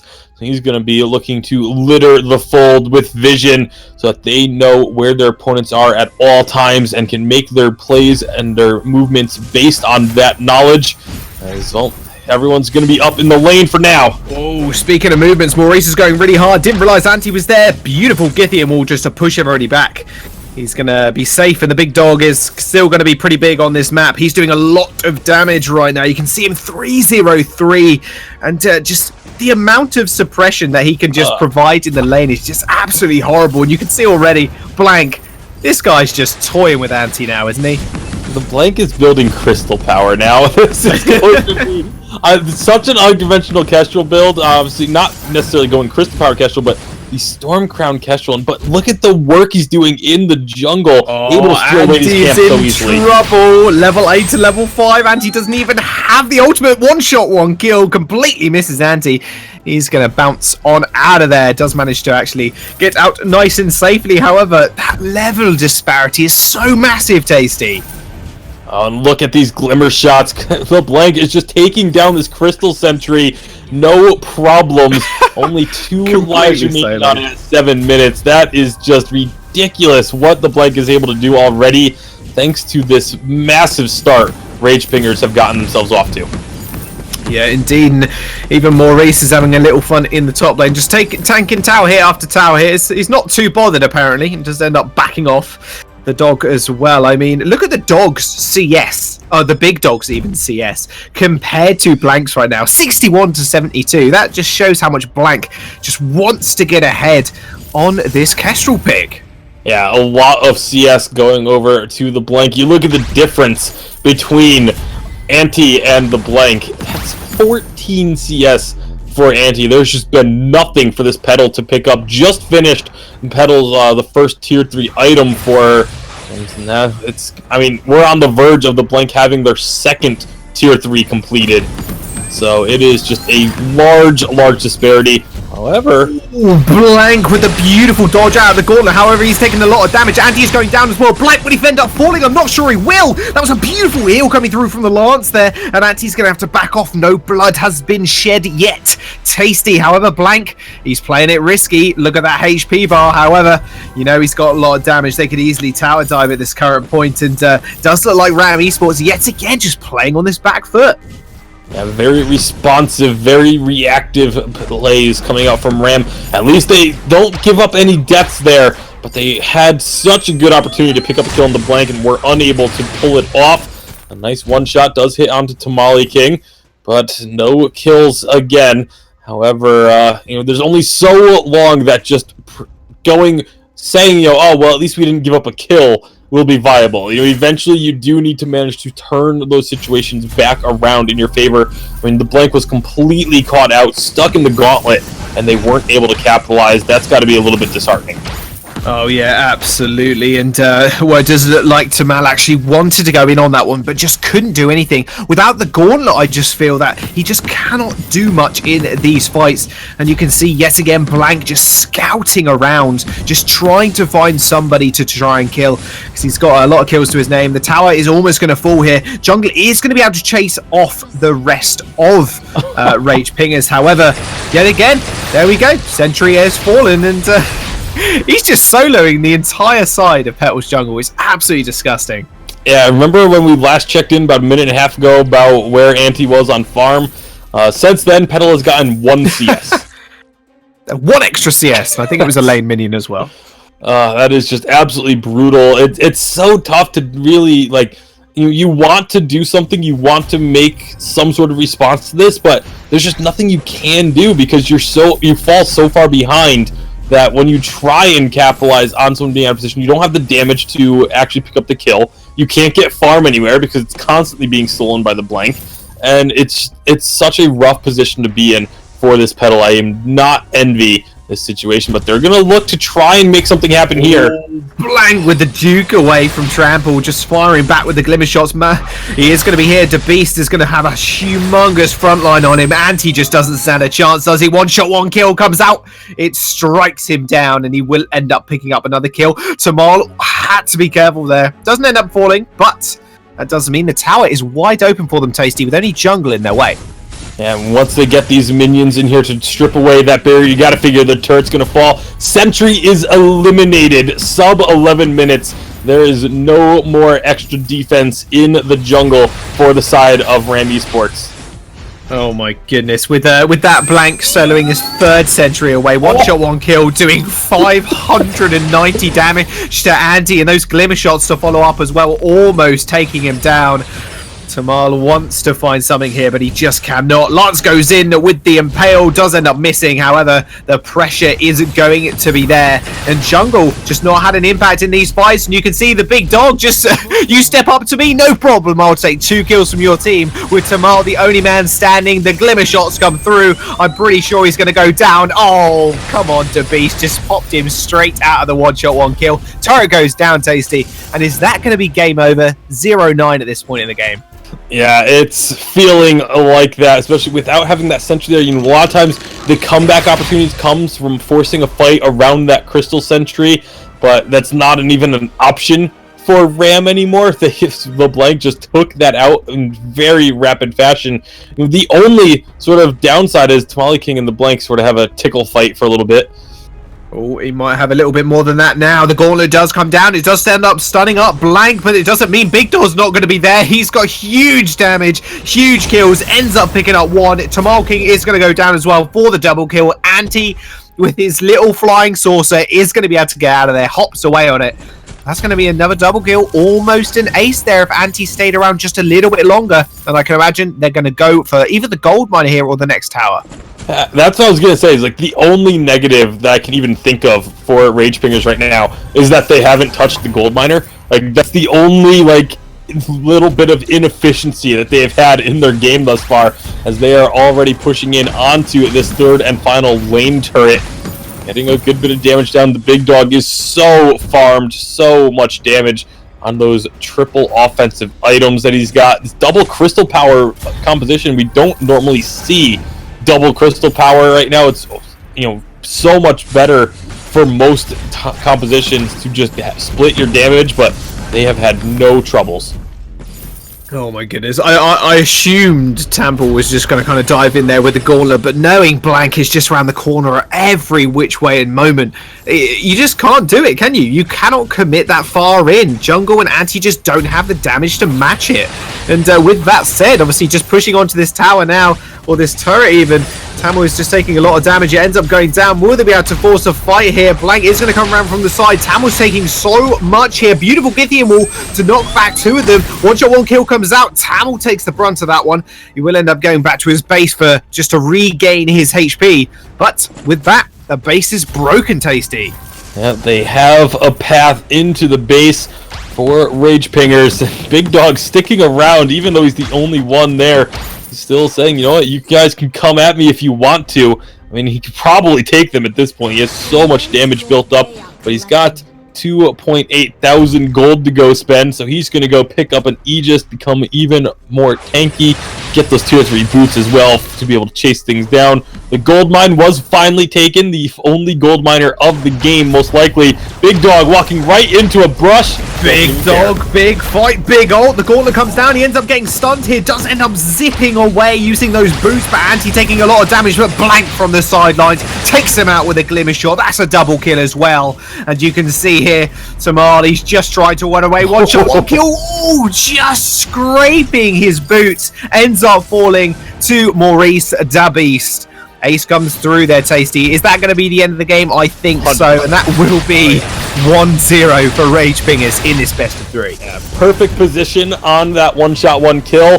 They basically gave Tamale King a choice. Either run into the one-shot and die, or have to change up your path, which makes it so that the rest of Rage Pingers can catch up to you and die. There's pretty much no options there for him. Rage Pingers 14-0, a 15-minute game. Absolutely perfectly clean.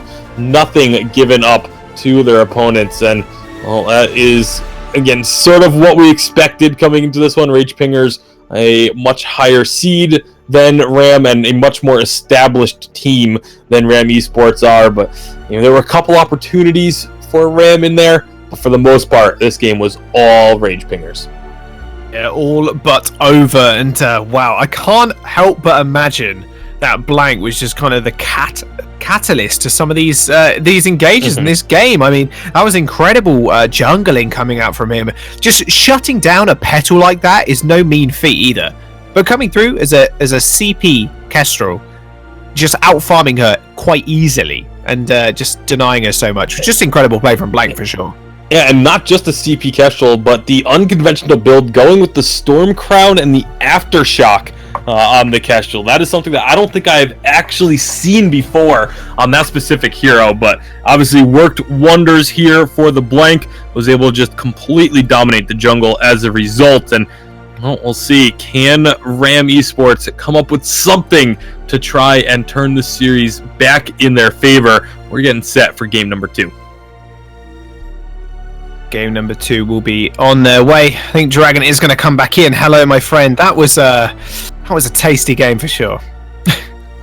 Yeah, indeed. I mean, not surprising that Rage Pingers, they are very dominant, would have such a dominant matchup. You know, they're 4 seed. They're going into the lower brackets when we start off this round, and of course they performed very well. So really not surprised by that. I mean, this is a really good roster. They know exactly what they're doing. We did see a few misimpales by Maurice the Beast. I mean, something that maybe he needs to make sure he cleans up as they get into the later rounds. You know, a few mistakes. You saw that Githian wall that pushed him out of a one-shot, one-kill. So some communication that they're going to have to clean up. But otherwise, a very clean, flawless game by Rage Pingers as they get into the beginning stages of this tournament. So off to a great start they're going to be for sure. No other real major notes when I saw that game, like nothing like really stood out to me otherwise. You know, we just did see a lot of Lance on Maurice the Beast again, like trying to look at these support roles, you know, in the early rounds may not be a good indication of what they're going to play during the later rounds. Like a Flicker may not be quite as popular in the later rounds, but definitely not surprised to see a Lance there in that position. We're going to actually take a quick break as we get ready for our next series. We are finally moving into round number 2. So these matchups should get a little bit closer in nature as, you know, as we're still in the winner's round in round number 2. And a lot of these teams are teams that are starting to move on and actually face closer seeded teams to their respective seeds. So should be exciting. The next one's going to be a pretty good one as well. And of course, we'll get you ready for that in just a few moments after this quick break. Don't go anywhere, folks. We'll be right back.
$14.99.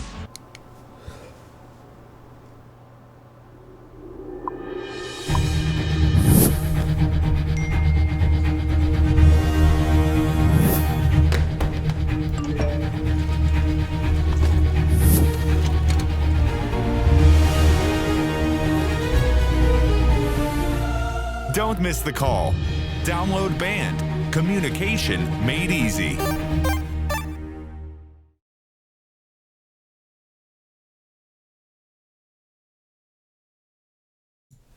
Welcome back, everybody, as we get ready for the next round here, as we are going to be jumping over to Enforcers versus Heroes Legacy as we get into this just in a few moments. So really excited to have this next matchup. This is going to be round number 2, so we are going to be getting into definitely closer matches here. Although Heroes Legacy, they definitely have their work cut out for them, as Enforcers is one of the top teams. Hero Legacy, a 41 seed team, so that's definitely going to be, I think, challenging for this matchup, this roster. We'll have to see kind of how they perform so far, like, into this tournament. I mean, they could definitely surprise us, I guess, upset Enforcers. It's a possibility, but it's going to be definitely really interesting. So we're going to get ready for that in just a few moments. That last matchup, Rage Pingers, just absolutely dominating. One of the things that, failed to mention, they actually had played game 1, so we did take a few seconds to update the overlay to reflect that. Rage Pingers played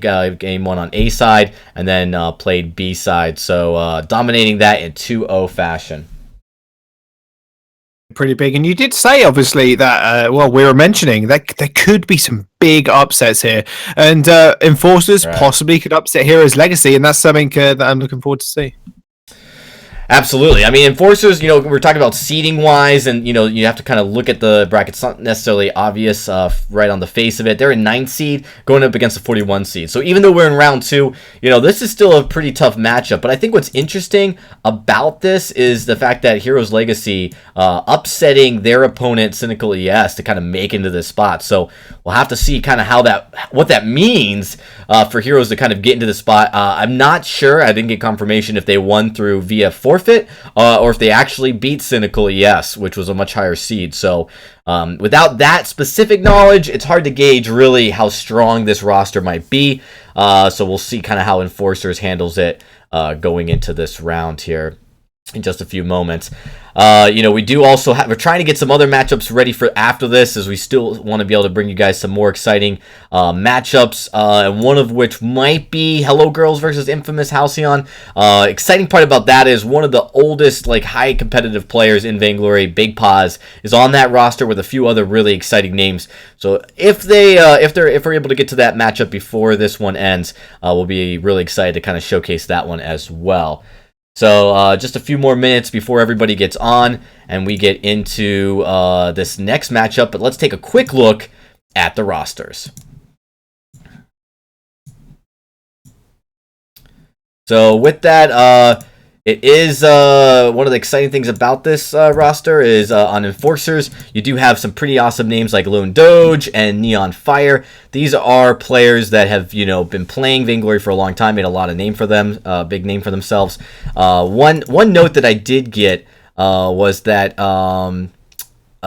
VG Lance, I guess it's VG Lancer, it's supposed to be like a play on words on VG Lance, actually played on a different name. I have this note here. His originally named was Hoodser.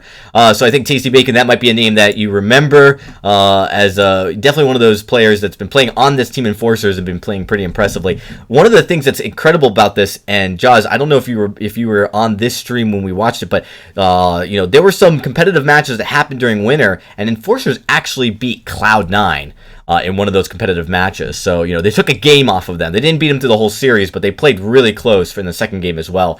So this team also has a big chance of making a big splash this season.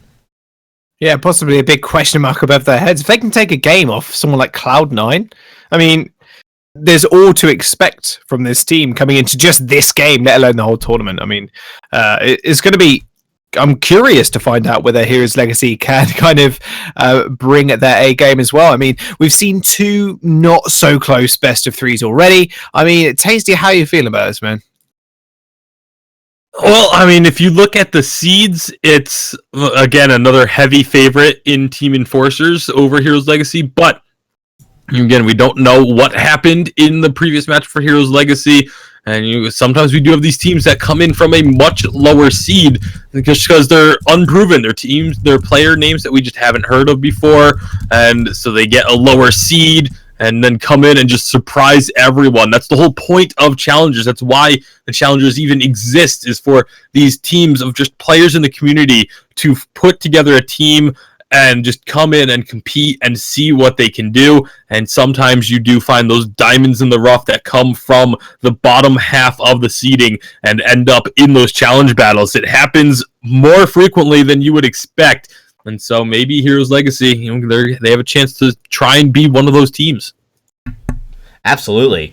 And we've seen it a few times, so I'm really excited to kind of see how this might play out today. We've seen a few major upsets. I think the most noticeable upset, I don't know, Tasty, if you remember this, the biggest upset was there was a team named Liberation X that was seeded 43rd, or they were seeded pretty low, and they upset nearly everybody and surprised everybody. They didn't end up making the distance. There were some other reasons at play at that time, but then they really shocked the Vainglory scene. It was a bunch of unknown stars like named Stasbake and E36, people you'd probably never heard of before, and these guys actually hit the scene quite in storm, ended up making a big name for themselves. Actually, they're also very, very famous players now, and they're actually playing together again for the first time since winter season last year on the Liberation X name. So that's pretty exciting to see that. So anything can happen is what I'm saying. You never know what that new rising star team could be until you kind of see them play here on the big stage. Big stage is where it all happens realistically. I mean, you want to bring your A game realistically to all of these games, and no choking allowed at all. I mean, a best of three kind of stops that, which helps. A lot of pressure on these teams. I have to imagine, even some of the more veteran teams definitely coming into there. It's been a long time since we've had competitive Vainglory or even gotten to see a lot of it. So for a lot of these teams, this has kind of like been a nice little break, but they're coming in here and hopefully they've practiced and gotten ready for the season. It can be a little first game jitters, and that's one of the nice things about the double elimination format is if you get a little bit of jitters, maybe you made a mistake or something that cost you a series that you feel like you could have performed better on. This format allows for that. Allows for you to maybe go back, play some maybe less skilled teams in the loser bracket. That's kind of the nice thing about the loser bracket, right? Is you're going up against other teams that lost, so you're not going up against the best teams in the league unless there was a massive upset. And you're going in maybe building some confidence to get back into this tournament. And there have been many teams that have made their way to the finals through the loser bracket. So definitely something to watch as we get underway into this first split of the spring season, is just kind of which teams kind of make that reputation of coming back into it. Get no major upsets other than some teams here or there that on the lower end of the seeding, but no major upsets. Yeah, nothing too massive, but again, you don't really get the first round is not usually where the major upsets occur. It's once you get into the second round. I mean, we get some upsets in the first round, but second, third round, this is where some of the upsets really start occurring, because the teams you expect to be the top teams are starting to face better and better opponents. And so, one of these teams that sort of comes from like, the 30s area, the 30th seed area, can knock off one of those top 10 type of seeds. That's when those are like the major upsets that we're most likely to see if they happen. Yeah, and that's the question, if they happen or just when they happen, right? And I just hope we catch them on stream. That's the thing that I want to make sure we bring out, because upsets are always really, really interesting to watch, because you go into the game thinking, okay, so this team's got, maybe 70-80% chance to come out and win this, but these maybe underdog teams where we haven't seen some of the players before, or we maybe recognize one or two with like a brand new team name, if they come in and then just kind of upset one of these bigger named teams or bigger named players, it can be extremely interesting. It can just turn the tables as well. Yeah, absolutely. There's always that potential to just kind of catch someone off guard, and you never know. Obviously, with it being double elimination and best of three, you have these opportunities to sort of come back from being caught off guard. Like it's not as frequent that we would see something like that happening, but we can see teams get knocked down early, even if they get upset, and then still come back and end up in that top three coming up from the losers bracket. So it's really exciting things here at the Challengers. It's all looking for one of those top three spots for a chance to get into the Vainglory 8. That is what it's all going to be building up to over the next 3 to 4 weeks. Yeah, so a lot of matches are Vainglory to come, and that is for sure. I think we're just getting into the lobby now. We shouldn't be too much longer, maybe a minute or two, and then we'll be into, obviously, the third best of three of this evening. Yeah, it's just a few more minutes. We're almost there. It's going to be our, the third. We're close. Yeah, we're That's close. the point. Yeah, we're close. And we are looking to get one final series after this one lined up for you guys. Obviously, there's a lot of games taking place, but we really only set certain games aside for streaming. Games that we felt were the best. We actually had for the first time ever, a poll for people to actually vote on which games they wanted to see streamed. One Piece 101 was the top one they wanted to see streamed. Unfortunately, that first game resulted in a DQ, so we weren't able to bring you that. Rage Pingers was a very close second, though, for that Group A. So we were able to get you guys to Rage Pinger, at least Game 2 of Rage Pingers. So you guys were able to watch that, and then of course then we're moving on to the rest of the broadcast with the rest of the teams that we were able to slot in to this. So we're moving along quite nicely actually, and we're almost ready. It looks like we actually are ready to get started. So this draft should be underway in just a second. You aren't wrong. No, it's a bit of an oddball question, Tasty, but what do you think the bans are going to be? Are we going to see it? Okay, it literally just answered I my predict a question for me. Lyra ban. Lyra. Thanks, man. Appreciate that. As soon as it came through, it just answered my question for me. I was like, are we going to see another Lyra ban? Instantly banned away. So, well, there we go. That's my part in the pick and ban phase done. Adagio is going to be the next one. Yeah, and Adagio coming off the board means Finn will be the first pick here for the side of Enforcers. So a couple of potential roamers taken off the board. They want to make sure they get the one that they want as a result. So a lot of power picks still available. Lance is going to get picked up right away. And you still have the Ringo, still have the Vox. So plenty of options still available for both sides. Yeah, two big roamers coming through, though. Vox, like you mentioned, it does look like actually they do want to get their hands on that one. So the Heroes Legacy are going to get their hands on the Vox and Lance lane. That's going to be a pretty interesting lane. That's going to be quite tough, I think, for the Ringo actually to come forward. Neon Fire is going to lock in fact. Ringo, you aren't a hero, Neon Fire, unless you prove to be in this game. And I can imagine, Glaive, they're hovering it, Tasty, and they do lock it in. We're going to see the Glaive again. They are going to have the Glaive come through, so a very strong composition for the side of Enforcers.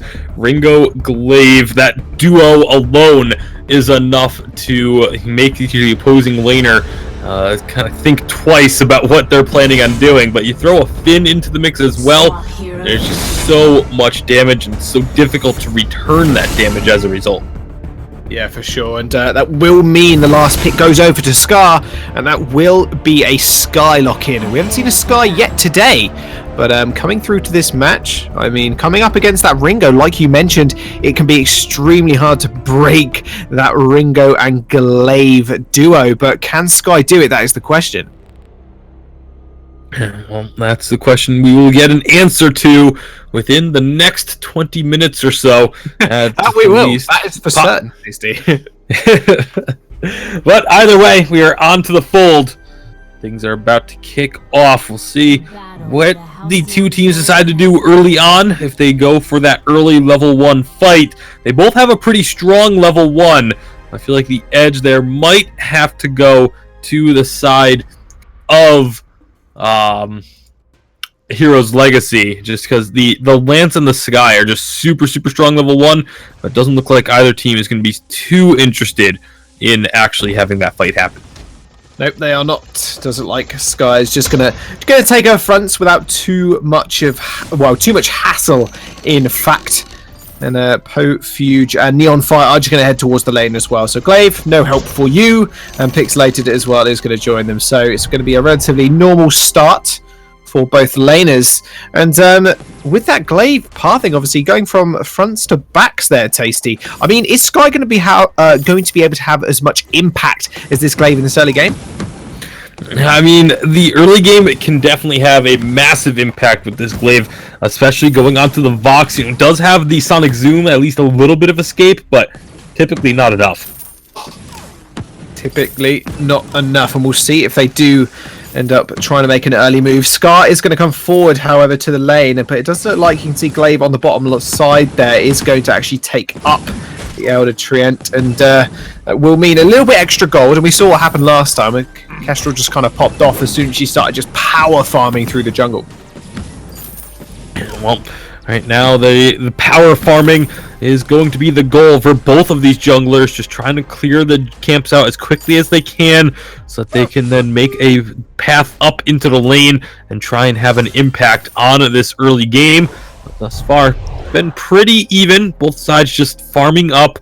Not really any major advantages to glean off this, although Ringo does have a slight CS edge over the Vox at the moment, but it is very minuscule. Yeah, extremely. I'm not sure that's going to matter too much in the next upcoming minutes. However, we'll see if they do want to make a move. I mean, Scar, I thought he'd have at least a little bit more of an impact in this early game, just trying to get on someone like the Finn, or even obviously Neon Fire, the person they probably want to aim for, actually, Tasty. Funnily enough, he's the carry. But they're just not really doing much here, and you can see Vigilant here is going to come through as well. However, a nice rotation down to the bottom side of the jungle will secure them at the Elder Treant there. Yep, well, right now, it's going to be a possible little bit of skirmish there, but just the two captains sort of saying hello to each other. Pixelated tries to force Pofe to go back onto his side of the mustache bush. Just a little love tap. That's all it is. Just a little kind, supportive love tap from your captains and roamers. Yep, well, at the moment, again, still things pretty slow and steady. Neither side taking any risks. A little bit of just peeking into the jungle, seeing if there was anything to try and take advantage of, but not finding anything means Vigilante will be just backing off back to his side of the map. Laners gonna be actually both of them getting a recall in now. Neon Fire can come out a little bit stronger for that one, as he does get the heavy steel into his inventory, so a little bit extra damage over what Quizno is going to be able to have. Yeah, and we'll see if that does actually make a difference. But have we been spoiled, Tasty, over the last couple of best of threes? Because there has been so much more action in obviously the starting 4 minutes than there has in this game. Both teams just kind of happy to kind of settle just for their jungle camps, the lane minions. Not a problem, but there we go. The jungle is intensified, Tasty. But will this game intensify? I guess we'll have to wait and see. Well, at some point it's going to. Yeah, at some point. You just have to wait. Just the countdown is here. I mean, look at the positioning here from Enforcers. They're trying to make something happen. Is Pixelator going to spot them out, though? That's the question. Finn is going to come through here. They are going to get spotted out. And with the mass mobility from Vox, he's going to be able to get away nice and safely. Same with Pixelated, even though not level 6, happily going to walk out of there. So, I don't understand why Vigilante didn't just throw out the Afterburn there, just hit Pixelated. They got so much damage onto him. You Afterburn him into the other two, you have a free kill. Like, the fact that Enforcers are being so passive here in the early goings, it's kind of goes against their team composition. Like, you have a Glaive. Glaive is early game. Period. End of story. Like, there's no ifs, ands, or buts about it, and they're not taking advantage of this early game strength of this hero. They're not looking for kills. They're not looking for picks anywhere on the map.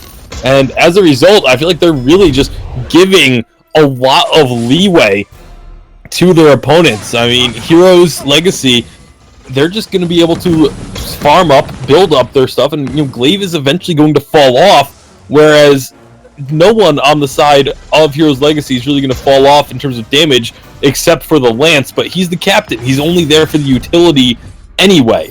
So I don't like the fact that Enforcers are playing so passively in this game. Yeah, passively is definitely the word.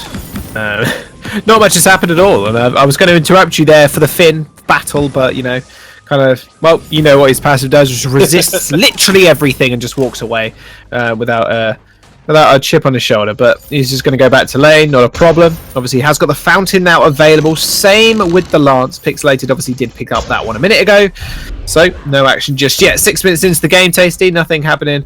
And even the gold miner's just kind of got bored, so you can kind of see him mopping his brow, and he's just, going back to mining. Like, I think that's the most interesting thing to watch right now, the gold miner right now, because neither of these teams actually want to make a move. Yeah, We've been spoiled, that's all I can say. Yeah, absolutely. Even in Europe, a lot of the games were very high intensity right off the bat. There's a lot of damage getting traded out now. Oh, now the afterburn comes out, but the lance comes through, but the glaive picks up the kill. Death from above comes down, however, doesn't really lock anybody up, and Pixelated is going to have to scarper for the wind as Vigilant is just chasing him up. Same with Neon Fire, taking Quizno really, really low. However, a lot of mobility on that Vox, and he will be able to get out nice and safely. First kill of the game, and that was a lot less exciting than I thought it would be, not going to lie to you. Well, a little bit of damage getting done underneath the turret there by Neon Fire. Neon Fire picked up that Sorrow Blade, means he has a lot of damage now. I'm rather curious about Quizno's actually decision making in terms of item path to build the Tyrant's Monocle first. That is not what we normally see. Get some of those crits that can come out, but typically you see the Breaking Point as the first item on the Vox if you're going for the Breaking Point double monocle. So let's see if that's even going to be the build he goes for, but also just the forced a cord down onto Quizno though. There's the action Tasty we wanted. Almost gets insta kill by Neon Fire. Finally a Ringo that's actually showing up to these games, and that will mean a kill for him. Hellfire Brew does come out, does land onto Scar, a little bit of chip damage, but that's all said and done. Yeah, just looking to try and push heroes off of this turret so they can get some more damage down. And obviously, if Quizno, doesn't matter what what item you take first, if you get hooked in like that into a Ringo, there's not really going to be much you can do to try and survive. So, nice job by Enforcers to find that kill. They are on the retreat a bit here, though, as they are a little bit low on health, and Scar does have quite a bit of damage with that Shatter Glass first item on the Sky. Yeah, that's pretty impressive. The Shatter Glass, that's going to be a lot of damage he's pumping out. We'll see if he wants to make use of it. However, I take that back, Tasty. He's just going to farm his jungle over and over again. And I think that's going to be it for the next 10 minutes, don't you? Or at least 8 minutes. Maybe there'll be 2 more kills at 16-minute mark. We'll have to wait and see. I mean, Neon Fire, he's got a kill under his belt now. Obviously a little bit ahead of Quizno. He must be able to snowball this league, because 30 CS difference as well. That's pretty impressive. Yeah, but while he does have a large CS lead, you look at the items are actually very similar at the moment, but with the Aftershock coming out from the glaive, you have to assume they're going to be looking for more kills now. Oh, they have to. Quizno gets pulled in again. There goes the Afterburn. Does end up getting just deleted, and Pixel is also going to be able to run away. Not a problem for a very, very tanky Lance. And finally, it does look like Enforcers are putting their foot on the gas. They want something here. Pixel getting the nice Githian wall straight over with the roll over the wall. Does end up escaping, but that's going to be it. Quizno, yet again, just going down in these short engagements. Oh, Pixelated. Maybe a little bit lucky there. Throws out the Githian wall just to knock back the Ringo. Ended up catching Vigilante as he came over the wall with the Afterburn. Would have very likely spelled a kill if that had ended up connecting, but because of the Githian wall, they weren't able to capitalize. Oh, now they want Vigilante. However, Death from Above comes down. It gets hit 2 people, but Neon Fire says not today. Just jumps straight onto Quizno. He ends up picking up the kill. Hellfire Brew's going to come out as well. Scar is just going to be on the run from everybody, it seems. Didn't seem Neon Fire wanted any word in that one whatsoever. Vigilante is going to pick up another kill for himself, making that 3-0 on this glaive pick. You said it's an early game hero, and he's surely making it more of a mid-game hero. Yeah, well, right now they're able to capitalize on these opportunities, able to catch out a couple members here and there, picking up those 5 kills. And, if you have a large lead over your opponents, if you have enough of a gold advantage, it doesn't really matter where your hero is stronger, because if you just have more items, well, then you're going to be stronger than them regardless. So it's definitely what Enforcers are banking on at the moment, this farm lead, that they have picked up in the lane. Definitely working ones from Neon Fire. Lots of damage coming out of him. And again, when they can lock down a target, they just kind of, once they pick someone, if they hit the abilities on them, it's just an instant kill. There's top 5 tips from Tasty there. More items equals more winning, and more kills and more ability hittings. Yeah, ability hits even, not hittings, is more winning. I mean, there we go. That's how you climb in Vainglory. According to Tasty, Vigilante might be a little bit caught though. In your opponent, hit more abilities in your opponent, and you're gonna climb in the ranks. You're gonna win. Yeah, exactly. I cannot agree with you more. It's a pity that I can't hit ability. Vigilante is going to go in, however, he does get the knockback onto Quizno, however, he's going to use the boots to get out of there. Death from above comes down, doesn't really tag anybody but Vigilante, and there's the Forster Cord coming straight onto Quizno, doesn't manage to get out again. Vigilante coming up big, but Profuge, by the way, this guy on this fin pick, just absolute monster at hitting those Forster Cords. Yeah, and there's not really enough reflex block usage for the side of Heroes Legacy to prevent those Forced Accords from having the level of effect they are. Quizno does have a reflex block, and there is a Crucible for Pixelated, but they just have not been able to keep themselves from getting pulled in pretty much at will by Pofuego. Definitely not. Profuego just doing a fantastic job on this fin pick. Obviously was first locked in, heavily prioritized by this Enforcers lineup, and I think I can see why now. Just an absolute god, and not just hitting them, just like knowing when to use them as well. It's just so important. Pixelated is going to get stunned up there. Afterbird just follows him through, does a lot of damage, but he's just going to back off under his own tower nice and safe. He does have the Fountain available to him, as well as the Crucible, so you have to be a little bit careful with that one. Scar is going to find himself a Vigilante, and it might just spell his death and doom here. However, it's going to be blocked by, oh my goodness, that death from above just did absolutely nothing. Neon Fire, no worries, just pops the thingy, goes straight through it. Quizno goes down. What is this game now, Tasty? He just jumps straight over the wall, picks him up, and Pixelated left alone yet again. I think the most surprising thing about this game at this point is that there still hasn't been a turret taken down yet. I mean, 8-0, 13 minutes in, a 5,000 gold lead for the side of Enforcers as they go and take down the Crystal Sentry for the first time as well. And Gold Miner getting close to full, not quite 3/4 of the way there, but they just have not had any real interest in pushing this lane and trying to get damage done onto that turret. That's something that Enforcers are definitely going to have to look to do sooner rather than later, because while they do have a massive lead, while they are winning all these fights, eventually members of Heroes Legacy will be able to survive that initial engage and will have the damage ramp up to try and turn these fights around. Yeah, most definitely. You mentioned, obviously, Vigilante being a very early game hero. However, Quizno is going to take the blunt end of Vigilante's most of his damage. Forced Accord getting blocked. Beautiful Crucible coming out there from Pixelated. And that will stop. It will stop a lot of the advances from Enforcers. However, still pushing up this lane. They've got a minion wave to work with. And they've also got the Gold Miner in their sights. Yeah, nice job by Quizno there using his reflex block. Ended up actually blocking both the Afterburn and the Hellfire Brew. And the Crucible coming out in time. The Gold Miner is going to go over, but we've got to fight.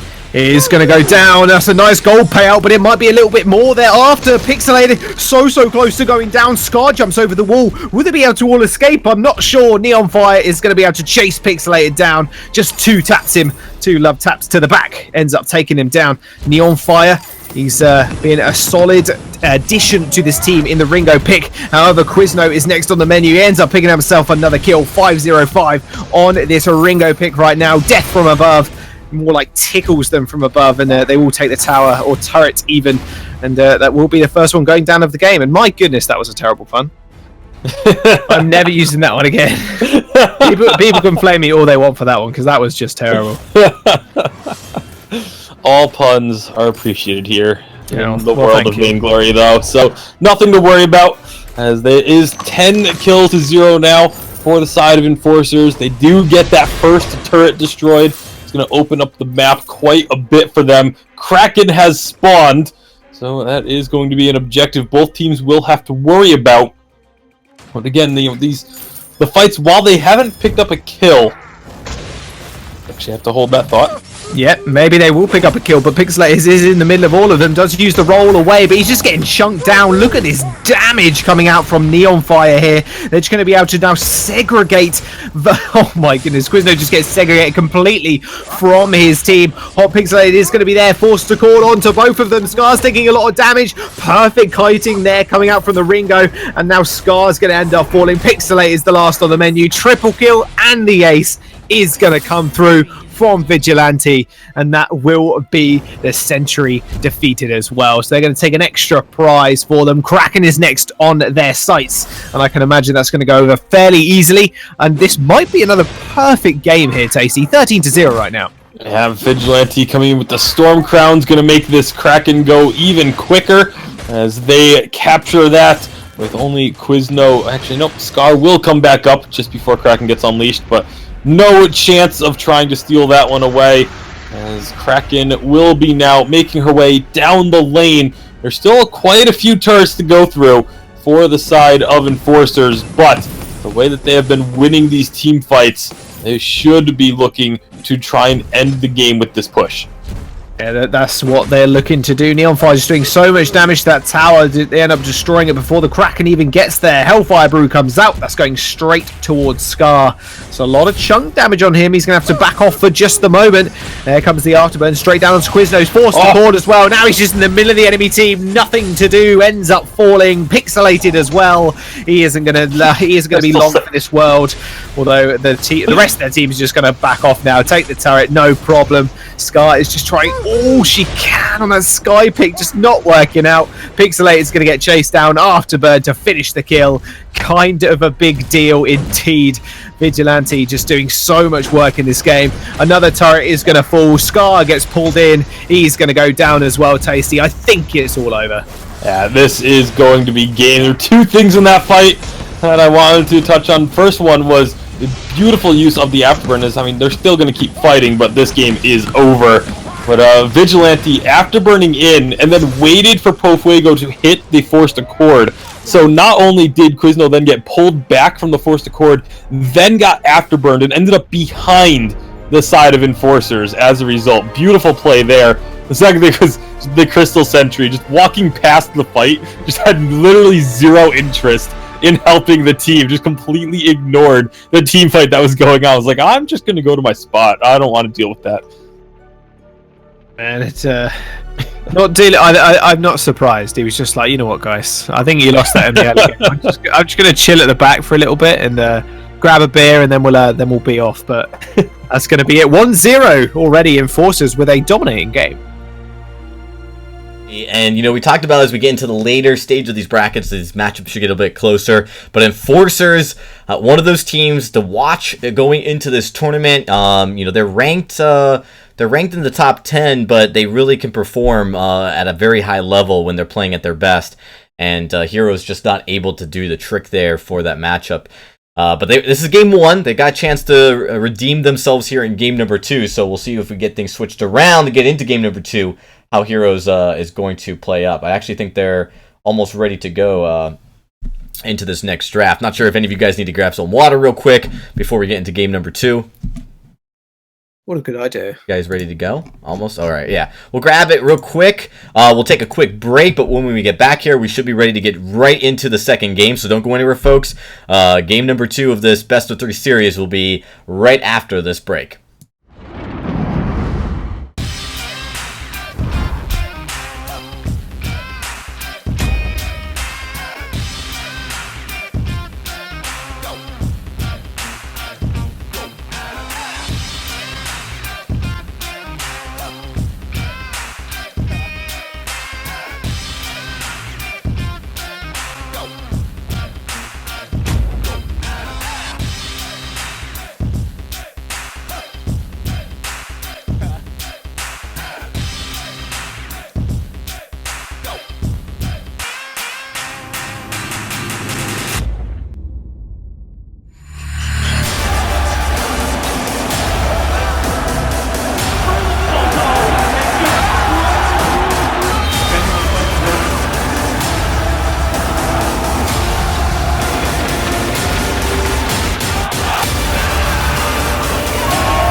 Ben, Sam, and Ken are on separate journeys to defeat the menacing Vile Dragon. But let's just say luck isn't on their side. If only there was a way for them to find each other and band together. Well, that's why there's Band. It's a mobile app that allows people to come together using common interests. With Band, you can find fellow gamers, chat, schedule gaming sessions, and conduct polls. Stage epic battles with friends while sharing videos and photos along the way. So try Band today. Band. Be together.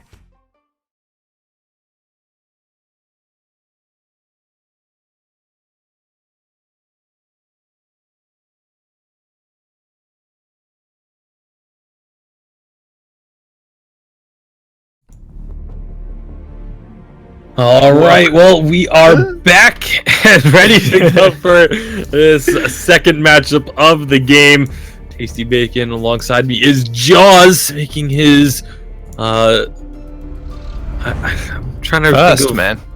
well, I know I was gonna say like the professional debut, but like you've already done a professional Vainglory event, even though it was the Technically, preseason. It wasn't like the main circuit, so I didn't know if that was appropriate, but either way.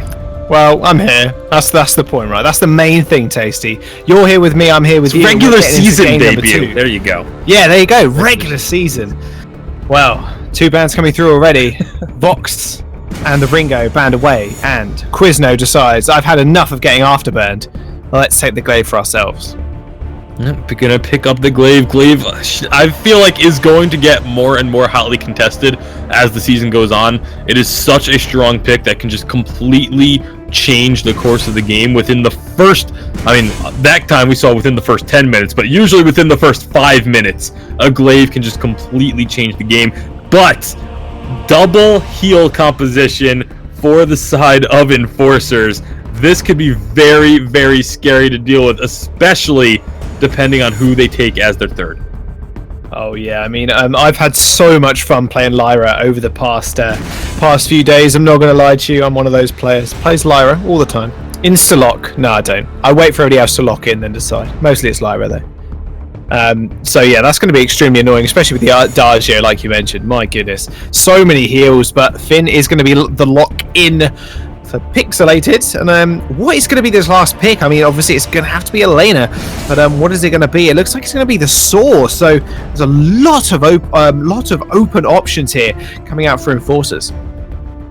Yeah, well, the Saw could be meaning that they're looking for some heavy pushing, but I expect, well, I was going to say, I expect either Blackfeather, Krull, or Rona for this final pick. It is going to be the Blackfeather, and that is just a scary, scary composition for the side of Enforcers. As Blackfeather is going to be able to stay alive so long in any sort of fight. It's going to be very, very difficult for the side of Heroes Legacy to get those kills unless they can do it early with this glaive.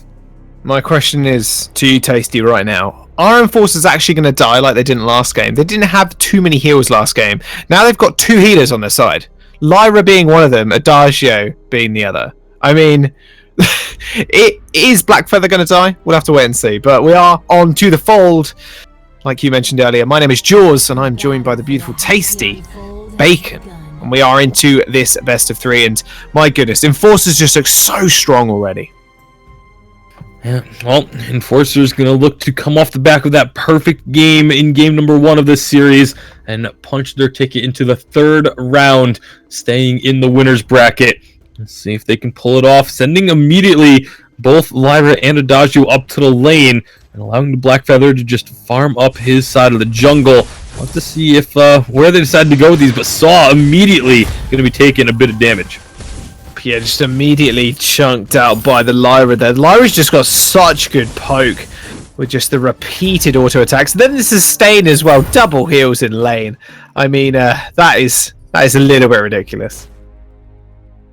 Well, right now, Lyra very good at harassing enemy laners, especially someone like Saw, who does not have the kind of mobility to get away from her. So obviously the Book of Eulogy is going to play a big factor for Quizno here early on, as he is going to be eating a lot of damage right off the bat. Quiz, no. Oh my goodness, the Black Feather, the last little poke from him will end up picking up the kill. Pixelated is going to have to go on the run as well, as they do just chase him under his own turret. And Vigilante already just coming through. Scar taking a lot of damage on the back line here, and you can see just the suppression that the Enforcers squad do have with this double heal comp. I mean, Vigilante looks like he's taken no damage. Yeah, he's really hasn't. It's been just a lot of chasing in here, and like I said, gonna be actually doesn't get the treant. Nice job by Scar to secure that one away, but up in the lane, you have to be curious as to if Quizno is going to be able to deal with this onslaught of harassment coming out from Neon Fire and Pofuego. Even now, Pixelated getting taken down pretty low as a result. Yeah, Pixelated is going to be chunked out there, and without that sustain that the Enforcers laners do, well, the lane and the Roma do have, it's going to be fairly hard for him to actually do anything in this matchup, especially considering they're both range as well. I mean, you can see there, just the amount of damage they can just re-poke after they take a little bit, and obviously just heal up the rest of it. It's just absolutely horrible. I mean, what can they really do in this situation? Scar's just going to have to make an impact, if I'm wrong. Yeah, he really is. I mean, you got to look for this glaive to come up into the lane. It's going to be a lot more difficult than typical for a glaive because of this Lyra. You can put down that bright bulwark and stop a gank in its tracks. But if he can come up from the brush and get a surprise afterburn in, they could potentially look to kind of get those kills early on and just sort of clear the path for Quizno to be able to get the farm that he needs in this lane. Especially going weapon power saw, it can be very, very tough. If you can't get rolling early, then you just kind of get hit up and just taken down repeatedly without being able to make an impact. Yeah, and you could see there, didn't really make an impact at all, and Pofuego just kind of shrugged the damage off, healed up with the help of Neon Fire, and the amount of damage they were able to trade was just absolutely immense, and Quizno actually had to go back off of that damage taken, and I think that's going to land him in a bit of a disadvantage here. They're going to get the wave pushing, and Pixelated is just all alone against these double ranged healers. It's just not a nice spot for him at all. Yeah, and well, they are going to be just continuing this. It's been working for the first 4 minutes, so why not keep it up? They've got a CS lead over Quizno, Neon Fire 37 to the 29 now of Quizno, and now they're just going to be keeping really low, though. The heal does come out just in time, and there you can see it just opening up with a hell rain of bullets, but they just kind of shrug it off yet again. Pofuego coming in, just denying him just that damage that he can only output over obviously a short amount of time, well, a longer amount of time, the more damage, as Vigilante is going to go in as well. However, there is going to be a kill going over to Neon Fire. Beautiful kill on the Adagio, just flicks him away, and see you soon, see you back at your own base. And just the oppressive nature of this laning duo is just coming into force. Well, right now you can see Black Feather also doing quite a bit of work in the jungle. Looking at the items, I mean, Scar still hasn't even gone to purchase anything yet. 5 minutes in, and he still hasn't touched the shop once. Whereas Vigilante already has the Atlas Pauldron completed, which is going to be really, really useful against someone like the Saw and even the Glaive, depending on what build path Scar decides to go for. So, going to be looking forward to when Scar does finally go and spend some of that gold that he's amassed, sitting on almost 3,000 in his pocket now. So he'll be able to just one-off whatever tier 3 item he wants to get. It looks like it's going to be eventually. Something. There it is. A poison shiv. Interesting pickup. I love the poison shiv against this composition because of the double heal, and of course Black Feather likely going to go for some lifesteal as well. But as a first item, I'm not too sure. Meanwhile, in the lane, oh boy, Quizno just ends up biting the dust there. You can see him just laying all sad by his turret, and that's I think that's going to be the kind of story of this kind of laning phase, right? The amount of times Vigilante has just had a free reign over their lane has just been absolutely incredible. Now Scar's getting aggressed on as well. They didn't manage to take the treant, unfortunately, but they will just back off here. Just having this immense amount of pressure and just the control of Heroes Legacy's jungle has just been so important to their victories. And they are definitely on a roll right now. And looking to just continue this pressure now as they're going to be moving in. 3 members coming up to the lane. Whoa, Profrego taking a lot of damage. Will be able to trade that damage back into health, though, however, and that is going to be a massive damage going down onto the Saw. Adagio, yet again, just completely untouched in this back line. Just ends up enabling him to take him out. Scar is in a little bit of trouble as well. Vigilante taking a lot of damage. The heals do come through from Profrego. And, oh man, saying that name 3 times in a row is really, really tough. And that turret is surely going to bite the dust as well. Scar's taking a lot. The heal does come through, however. Afterburn comes through, does start the Adagio. But no, he is going to be able to get away just in time. And Vigilante as well. He's just going to back off into his own jungle. But that turret not looking too healthy, Tasty. And not at all. Only has another push or 2 left in it before Enforcers will be able to take that one down. And Quizno again just kind of starting to struggle. 55 CS now to the 79 of Neon Fire. And definitely not getting what they're hoping for, but he picks up a Poison Shiv as well. So they are really looking to emphasize cutting down the healing coming out from Enforcers. It's not a bad idea, but just going for it this early, I'm not too sure if it's going to be able to work out. We'll have to see if they can. I like it a lot better on the Saw than I do on the Glaive, though. Yeah, we'll see if they can make it work in this fight. However, there goes Vigilante straight into the backline of the Saw. Afterburn away, actually, for Scar. And there come the bullets, just raining hell on Enforcers, but mainly just tickling them as they just kind of back off from that fight. Quizno, just with the lack of damage right now, Tasty, is just not doing his job as this carry. Yeah, really isn't able to get the damage in. Has to play so safe, but as a result, isn't able to be involved. Oh, speaking of playing safe, and Blackfeather is just going to dive straight in yet again. Vigilante's just been so aggressive, and he can be, because, like we've mentioned, double heal composition. He can be so aggressive, and then just instantly jump back out, get the heals up, and re-engage again. Turning this fight back in their favor. They don't find any kills this time, but they have severely dampened the rotational ability of Hero's Legacy, who's still going to try and come up through this mustache brush to try and save this turret. Saw's going to get spun up. They will be able to clear out these minions very effectively and prevent this turret from going down, at least for another minute or so.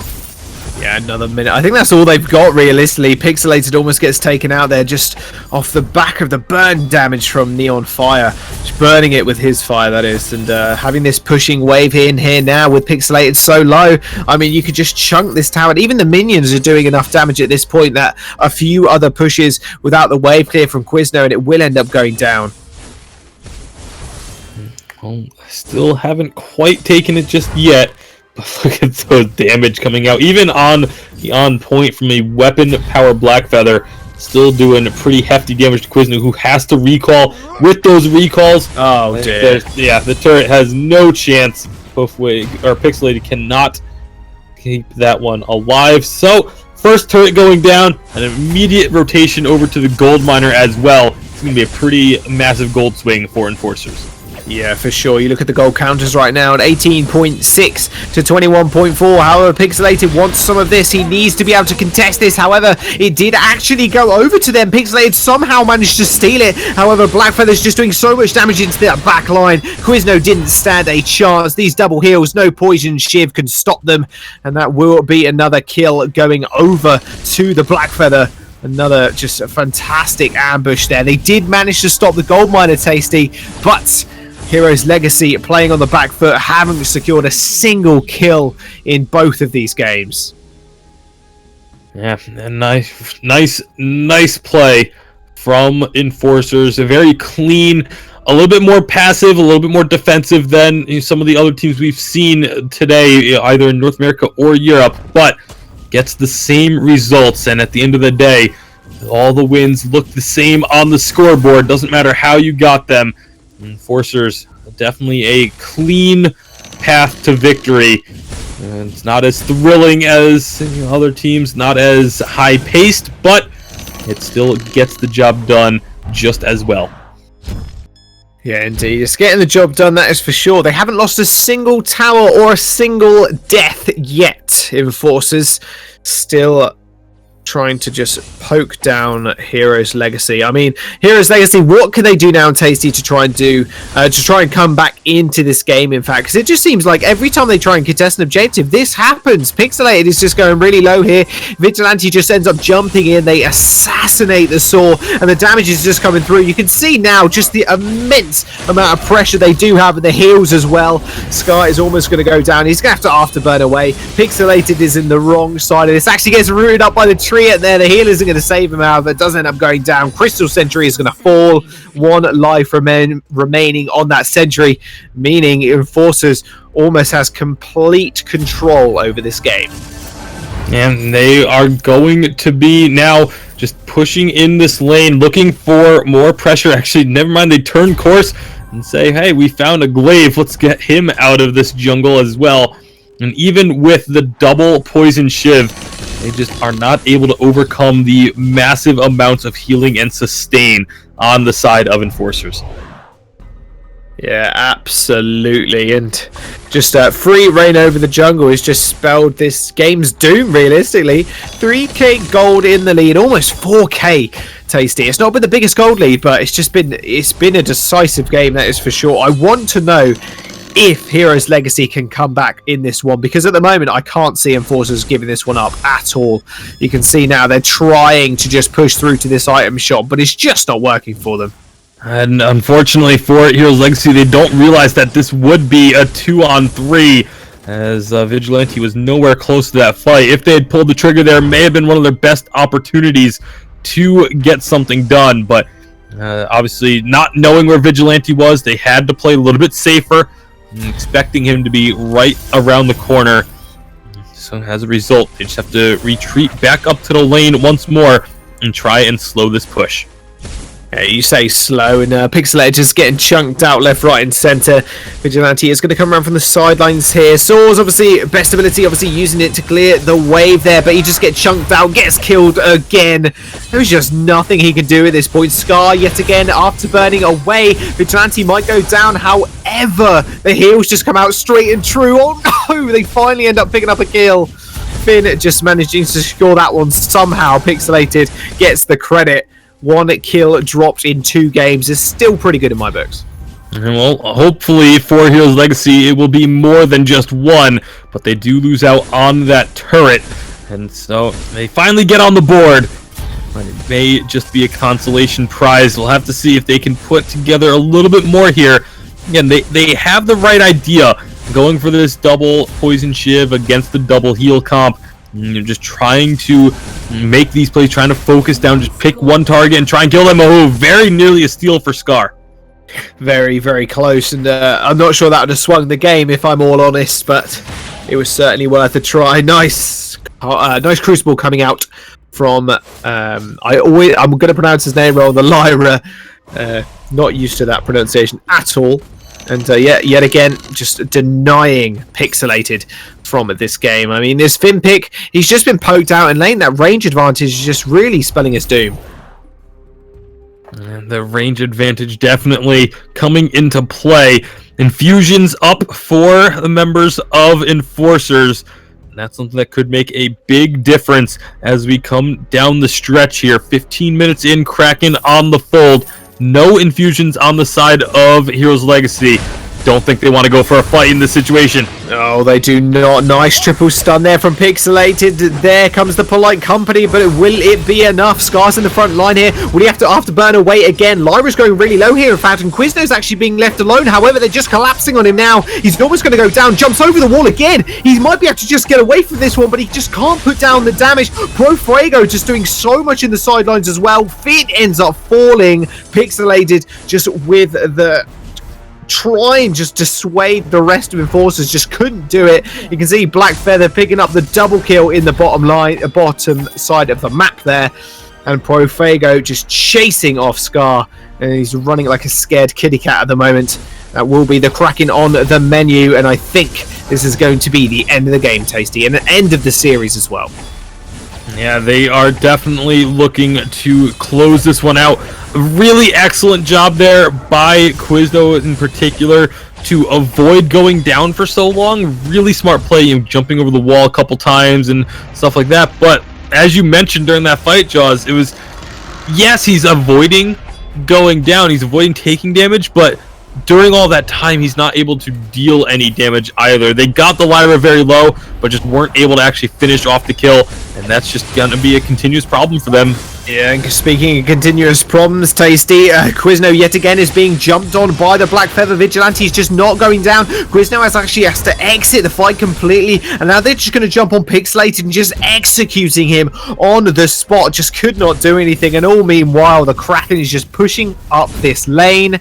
Quizno getting slowed down. They're just walking at him at this point after burning away from Scar. They haven't got a single hope in hell, I don't think, my friend. They are going to be able to pick up anotll kill. Adagio picking up the Scar, and that will be it, I think. Quizno, last member alive, Tasty. Will he be able to do it? Don't quite think so, as unfortunately doesn't have the mobility. Does get back onto the platform, but look at the damage Neon Fire's dishing out. Kraken is on the turret along with Vigilante. This is looking like it should be the end. Oh, Vigilante just jumping over Pixelated there. Ends up picking up a double kill off the back of that. No idea how he killed Pixel in his own fountain, but that will be it. Double turret destroyed with the crystal going down. They're only dropping one kill, well, one death even over these last two games. Absolutely fantastic performance coming out from Enforcers. Yep, a clean victory, not a perfect victory like they had in game number 1.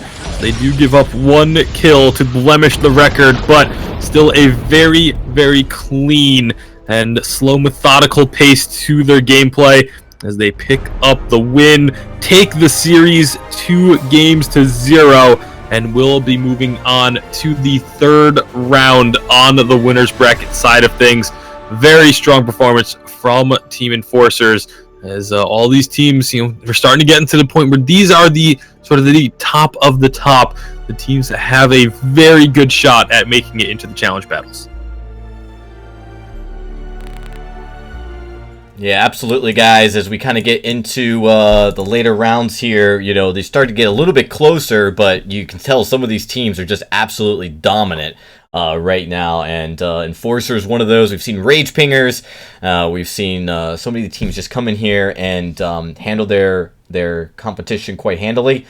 So maybe we'll finally see that pace change, though, as we get into the next series.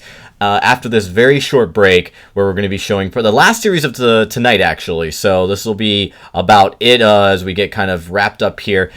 Quick look at where we're at with the bracket right now. As you see, a lot of these teams starting to work themselves out. A lot of these matches finishing up. There's a few more matches that need to take place today. The only round 1 that's not updated here is Best Anime Girls versus Attrition, and that was just a slight delay on our part. That is done. I believe it's Attrition or Best Anime Girls that moved on to the next round.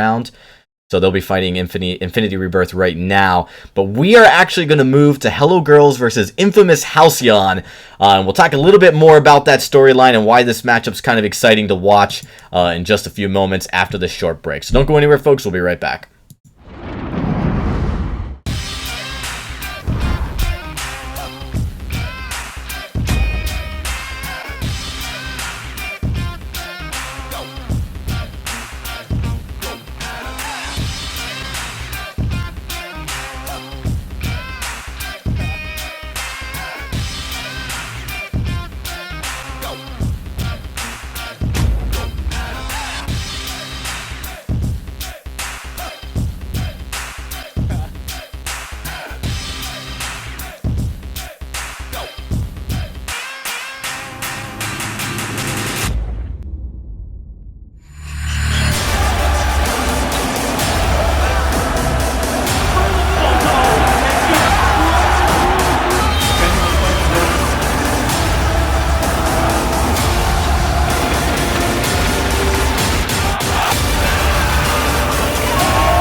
Ben, Sam, and Ken are on separate journeys to defeat the menacing Vile Dragon. But let's just say luck isn't on their side. If only there was a way for them to find each other and band together. Well, that's why there's Band. It's a mobile app that allows people to come together using common interests. With Band, you can find fellow gamers, chat, schedule gaming sessions, and conduct polls. Stage epic battles with friends while sharing videos and photos along the way. So try Band today. Band. Be together. Welcome back, everybody, as we get ready for the final series tonight. It has been an exciting first day here at the VIS64 desk, as we've seen a lot of awesome matches so far, a lot of great, basically shutouts. Really no surprises yet, guys, right? Like, we haven't seen anything that even looked remotely close to an upset here yet, as these teams that have come in on the top side of the seeding have really, really dominated their matches. So I think we're going to have to go a couple rounds in before we really start to see these top teams go neck to neck with each other. Yeah, absolutely. It's been, like I said, some pretty one-sided affairs thus far.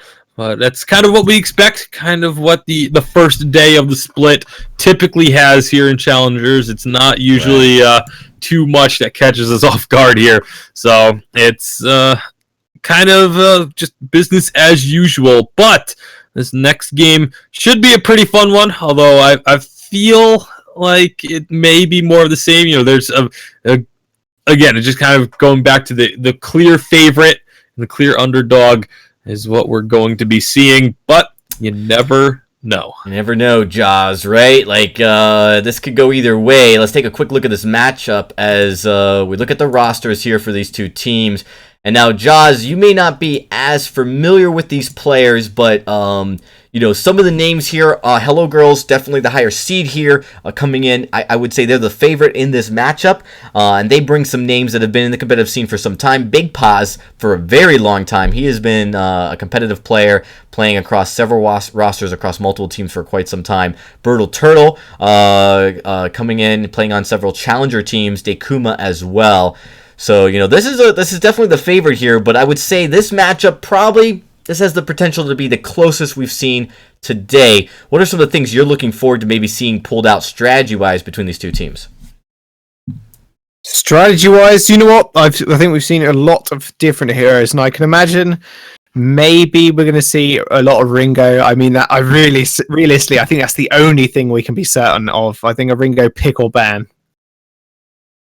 Ringo is clearly that pick that we're seeing either played or banned, right? I mean, there's one of those one heroes that kind of like become a very important part of the meta in the sense of like not being able to be played or being played. Ringo's been in that position for a while now. Like, for 2 solid updates, Ringo has become very, very dominant, and I expect to see him played or banned as well, Jaws. I really do.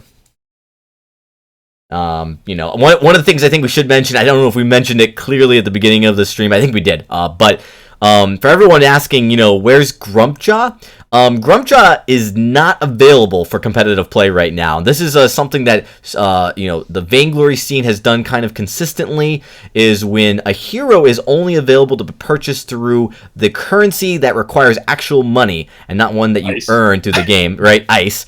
Incredibly concentrated evil. We don't allow that to be played competitively for that time period. It's not until it comes off of the ice purchase only and becomes available through in-game currency that you can actually earn that we then make it available competitively. And usually there's a week delay after that even. So just a quick update on that. You won't see any Grumpjaws, but we will see a lot of other exciting heroes. You talked about Idris, the second newest hero really in the Vainglory right now. We're already seeing him playing competitively, and that really speaks true to how the lane is very much right now a weapon meta lane. If there's one consistency across all of these games. Yeah, most definitely, and I can imagine. I really like that you mentioned the Idris, because it's a hero I really enjoy watching as well, because it's very skill shot reliant in the case that if you want to get your maximum DPS down to the field. But with Ringo being just a hotly contested pick now, we have seen these picks like CP Kestrel in the jungle as well. I mean, Tasty obviously a bit earlier, we saw on pretty much 1v5 an entire game. And I want to see if more people want to pick up these more risky picks in the jungle. Yeah, it's going to be interesting to see if they do kind of keep shaking things up. We haven't seen as much variety in North America as we did in Europe, but we still have seen a pretty solid amount of hero diversity here, as we are going to be jumping on into the draft for game number 1 of this best of 3 series. Best of 3 is on its way, and the first ban away, I can imagine, yep, Lyra is going to be banned straight off the field. Just a hotly contested one throughout this entirety of today. And Adagio, another healer, being banned away. I mean, they mustn't have liked what they saw from Enforcer's last game. Yeah, well, both the Lyra and the Adagio taken off the board, so no healers as opposed to the double healers. Vox means is going to be the first pick. Ringo quickly going to be picked up right afterwards, I'd assume. It would make quite a bit of sense, making sure to just grab that carry to answer. But actually, they're going to go with Gwen instead. They're pulling a little bit of an audible there. Gwen, you're very similar to Ringo in terms of kit and the way that she plays, but different players have different opinions on which one they feel is stronger. And obviously, the side of infamous Halcyon feels that they have the edge with the Gwen. Yeah, indeed, and obviously the big difference is that massive stun as well, so we'll see if that does come into play. Does look like, in fact, though, we are actually going to see a Ringo on the side of the blue team, and with that Lance pick up and then the Glaive, man, have they just outdrafted in Halcyon? Inferior Halcyon, is that the one? Infamous. Infamous, my goodness. 4 AM here. We can all appreciate that. Absolutely. I only know it because I have it literally up on my screen in front of me. I mean, that would also help, and you know what? So do I. I just didn't look up. Swap heroes. See, that's the part you're not supposed to say. You're supposed to be like, I don't have access to a screen. Oh, yeah. That would play it off. But either way, Alpha, the final pick here. This is going to be a really interesting one with Hello Girls. This composition, if they stick to these claimed roles, it's going to be even more curious and more interesting. Because currently, they had it marked as Ringo being the captain. I don't know if that's going to be staying, or if they're going to have Brutal Turtle be the Captain Glaive, but either way, 3 powerhouse picks. But the question is, will they be able to work together as a composition? Because sometimes just getting the strongest picks, if their roles don't overlap completely, you can still have a little bit of trouble with them. So definitely something to keep our eyes on. Most definitely. I think we've seen every single one of those heroes carry today. Ringo, Glaive, and the Vox. And it does look like the Vox is... that's such an interesting kind of composition, because you can obviously imagine the Vox here is going to go... It looks like Captain. So Big Paws is actually just going to go for the Captain's route, it seems. Whereas obviously Big Turtle going for this jungle. So that's a really, really interesting start coming out of the gate already. I mean, this laning phase is going to be so important and just so interesting to look at. Yeah, well, it is going to be definitely fun to watch. Big Paws starting off with this Iron Guard contract, so could be a Captain Vox after all. We've seen Captain Vox back before it was called the Captain role. Gabe Vizzle actually pulled it out in the Winter Live Championships and picked up a win with it, so it's not completely unheard of, but I believe that's the only time I've ever seen it played competitively. There we go, they jump straight onto the Gwen, and she's just getting chunked out so low. Could this be first blood already? She does chunk a potion, she might be able to survive. No, she doesn't. Big Paws going through pretty big there, does end up picking up the kill on the Gwen, and that was a fantastically organized gank there coming through from the blue side of Hello Girls. In fact, they just pick up Lance, just completely off screen. I was noting that one down, and that will be Alpha actually picking up in the likes of Vox as well. So that's going to be a 2-4 trade. Already a more even game than we've seen in the first few minutes. Yeah, well, still first blood going over to the side of Hello Girls, as they get that little bit of gold bonus to their name.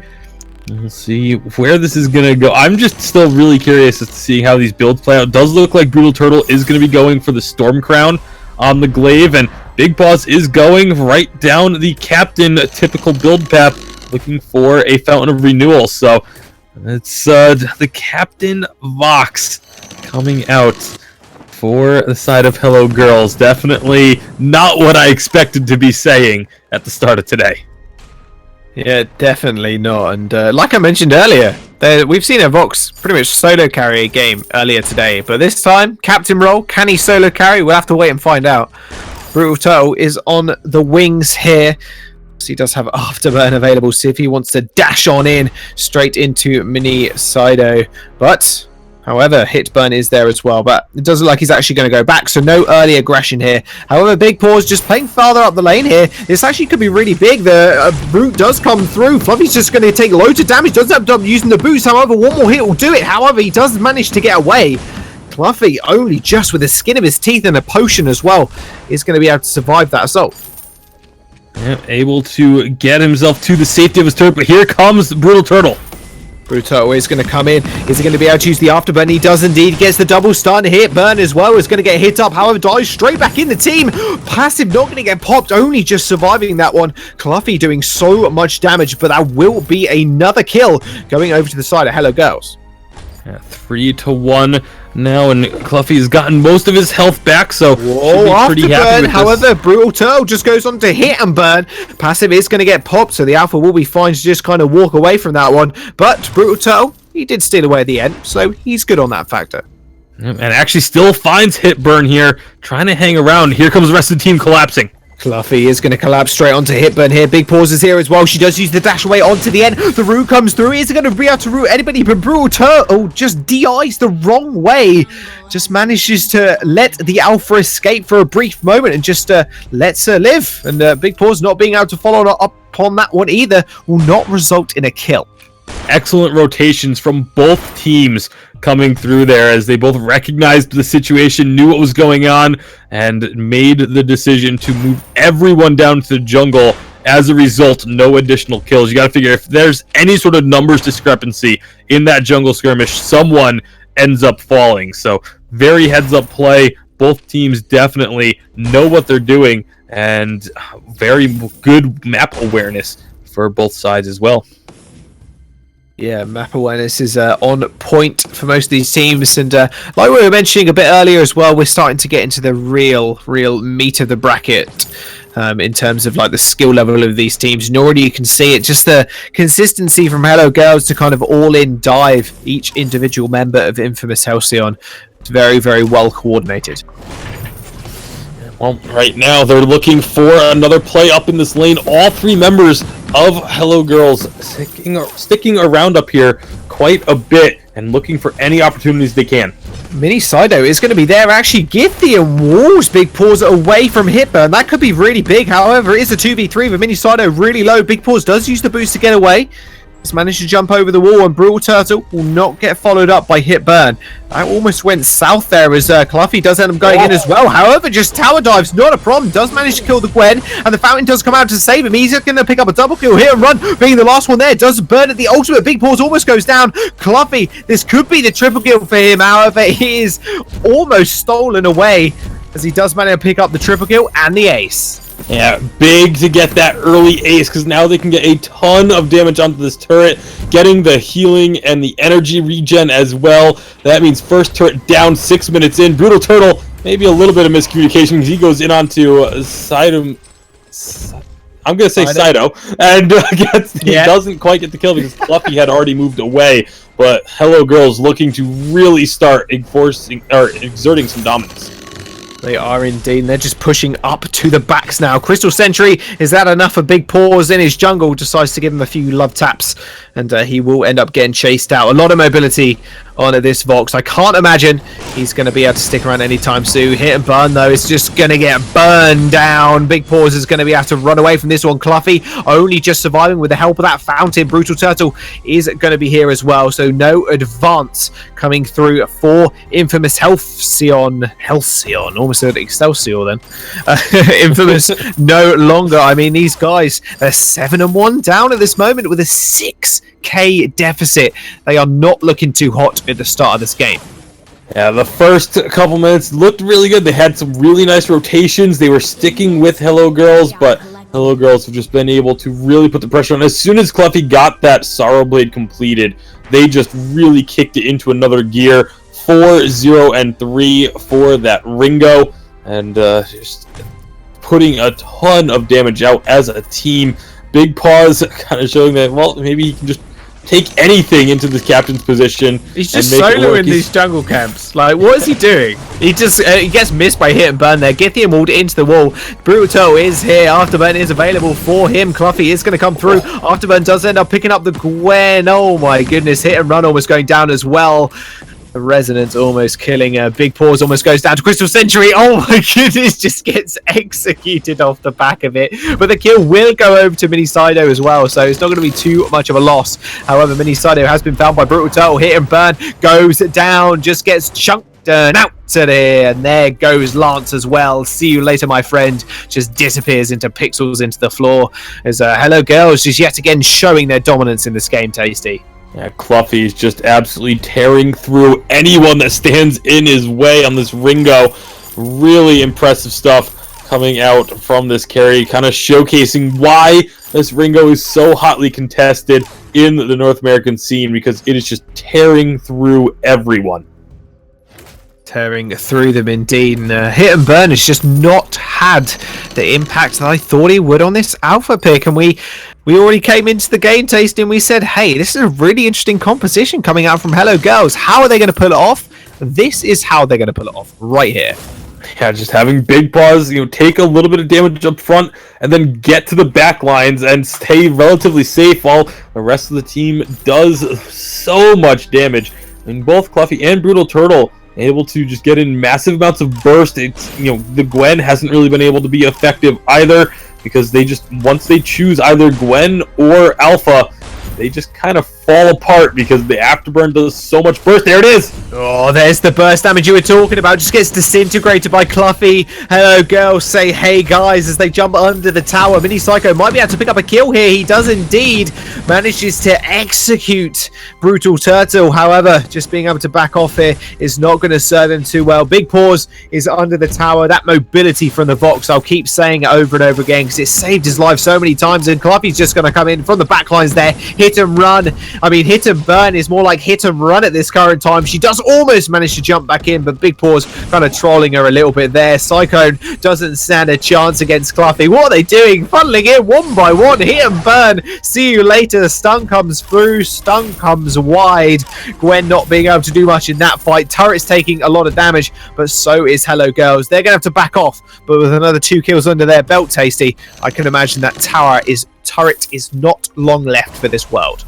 Yeah, and Big Paws that entire time still has the Fountain of Renewal available. Brutal Turtle is going to move up using that Storm Crown to take down this turret. I love that Big Paws is still almost kind of playing as if he was a carry on this box. Like, he actually went diving underneath the turret to try and take out Mini Sido, and ended up just kind of realizing, oh right, I don't actually have any damage on me. I just had to back away, but was still just looking for those kills. But Cluffy maybe getting caught out a bit, but they can't capitalize.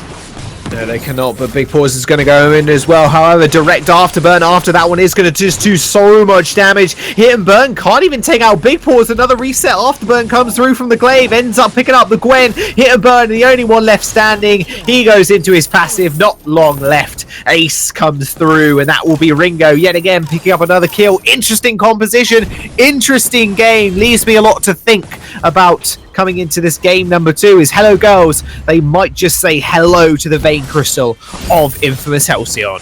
And they're onto the turrets and looking for more. No. No, they're not. Tasty, come on now. Are they looking for more? They're going to back off here. Ace comes through, obviously. Those minions, they were looking for it, but they couldn't do it. They only took a tower down.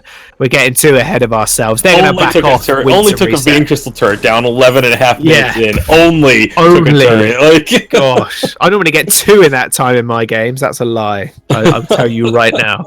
That never happens.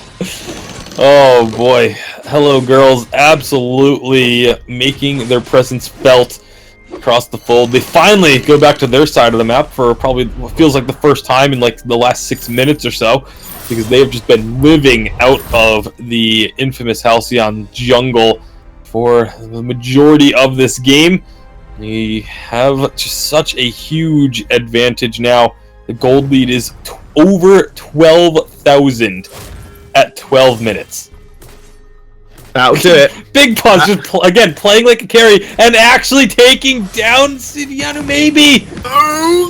Overstepped the mark, maybe. That's how it is not going to be up. Hit and Burn just trying to do something, ends up taking it down solo. Cluffy is going to be here. Hit and Burn just bites the dust, kneels down and says, please no more. Ends up going down. Cluffy just kills the Lance in his fountain as well. It's going to be it for game 1. Tasty, my goodness. Hello Girls just storming through the entirety of Infamous Halcyon. They're not going to be infamous for much longer.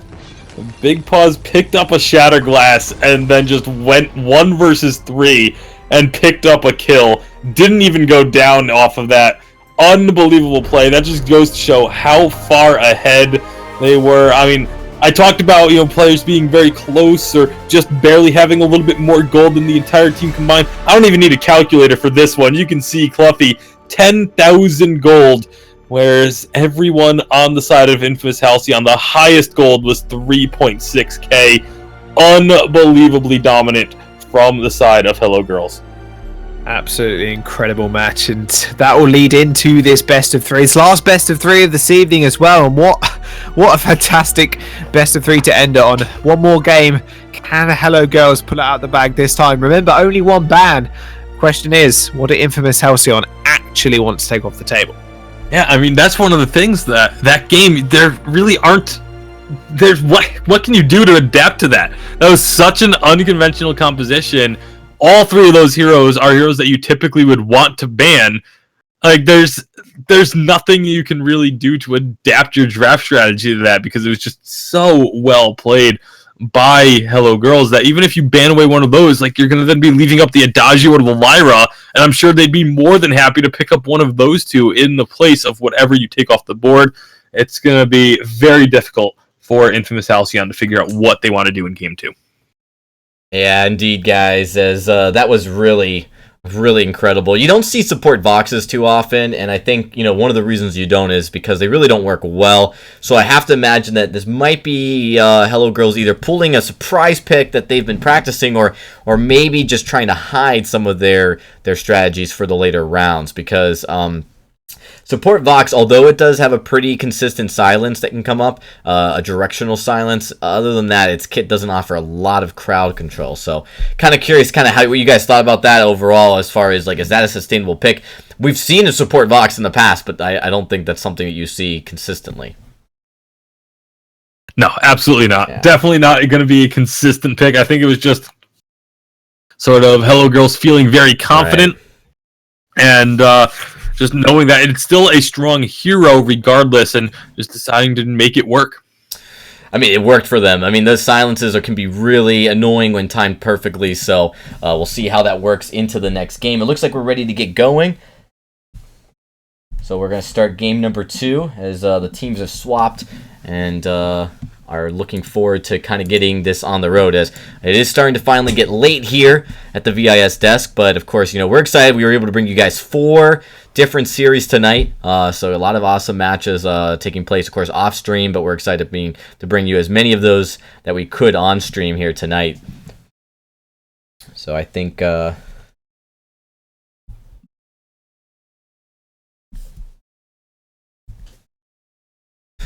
ready to go. It looks like we might have 1 substitution, though, from Infamous Halcyon. They are substituting Saito out. and we're waiting for an update on who they want to replace him with. The only other person they can replace him with is Eric CGO. That's the only other person on the roster. So, it looks like that's who's going to be coming on right now to replace Saito, and then we should be getting into this next matchup too. Also, we need to make sure we got Jaws still with us into the queue. I'm right here. It's all good. I think my iPad locked itself, so it kicked me out.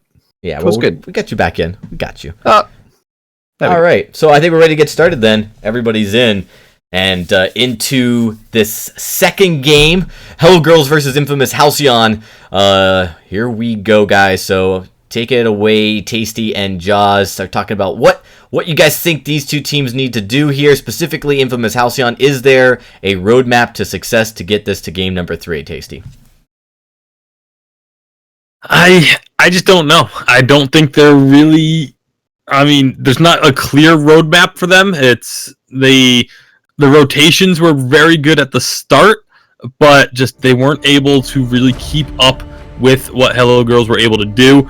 As far as the draft, they're making this substitution. Maybe they have something in mind with this specific player, but they can at least try and shake things up a bit here. I assume that they're not gonna let the same composition get through. One of those 3 picks I feel needs to be picked up by the side of Infamous Halcyon if they want to stand a chance. Does it like the Lyra is going to be the ban away yet again? And those 3 heroes that you're speaking of, Tasty, not one of them is off the board just yet, as the ban is going to come through for Hello Girls very shortly. I mean, what can Infamous Halcyon do? Do they pick up the Ringo? Do they pick up the Vox or the Glaive? Such 3 massive power picks, and it will look like Adagio is yet again being picked off the table. So really, it's all on the cards now for Infamous Halcyon. I think they have to take either Ringo or Vox. One of the 2 needs to be their first pick here, and it's looking like they're going to go for the Ringo. But they do lock in the Ringo, so they at least break that up and aren't going to be having to deal with the Ringo and Vox at the same time. But this does leave open Glaive Vox as an option for Hello Girls. Very true. And let's be honest with ourselves, the rate they performed last game probably leads me to saying that they're going to probably pick that up. I mean, Vox is going to be lock-in here. I think Glaive is as well. Do you think these 3 picks are really the highest tier of picks they can actually lock in right now? I feel like right now, it's not necessarily the highest 3, because obviously you have to put Lyra and Adagio both up there as well. But once Lyra and Adagio are banned, I do think the next 3 off the board should generally be the Ringo, the Vox, and the Glaive. But they're actually going to shake it up a little bit. They take the Lance instead. Lance is another one of those picks that has a high priority put on him. Finn is another one that needs to be in consideration. Looks like, they're actually going to take Arden instead of the Finn who was available. So that'll be interesting. I don't want them to take this Koshka though. Oh no. And Koshka can try and run circles around the Lance, but Lance can really shut down a Koshka if the team's positional awareness is on point. Well, not a mark in Tasty's book, but the Koshka will get locked in as well as the Arden, like you mentioned. Got a couple of seconds left on the side of Hello Girls. What do they want to lock in? 2 seconds, 1 second. There we go. Comes through it. It will be a Sky coming forwards.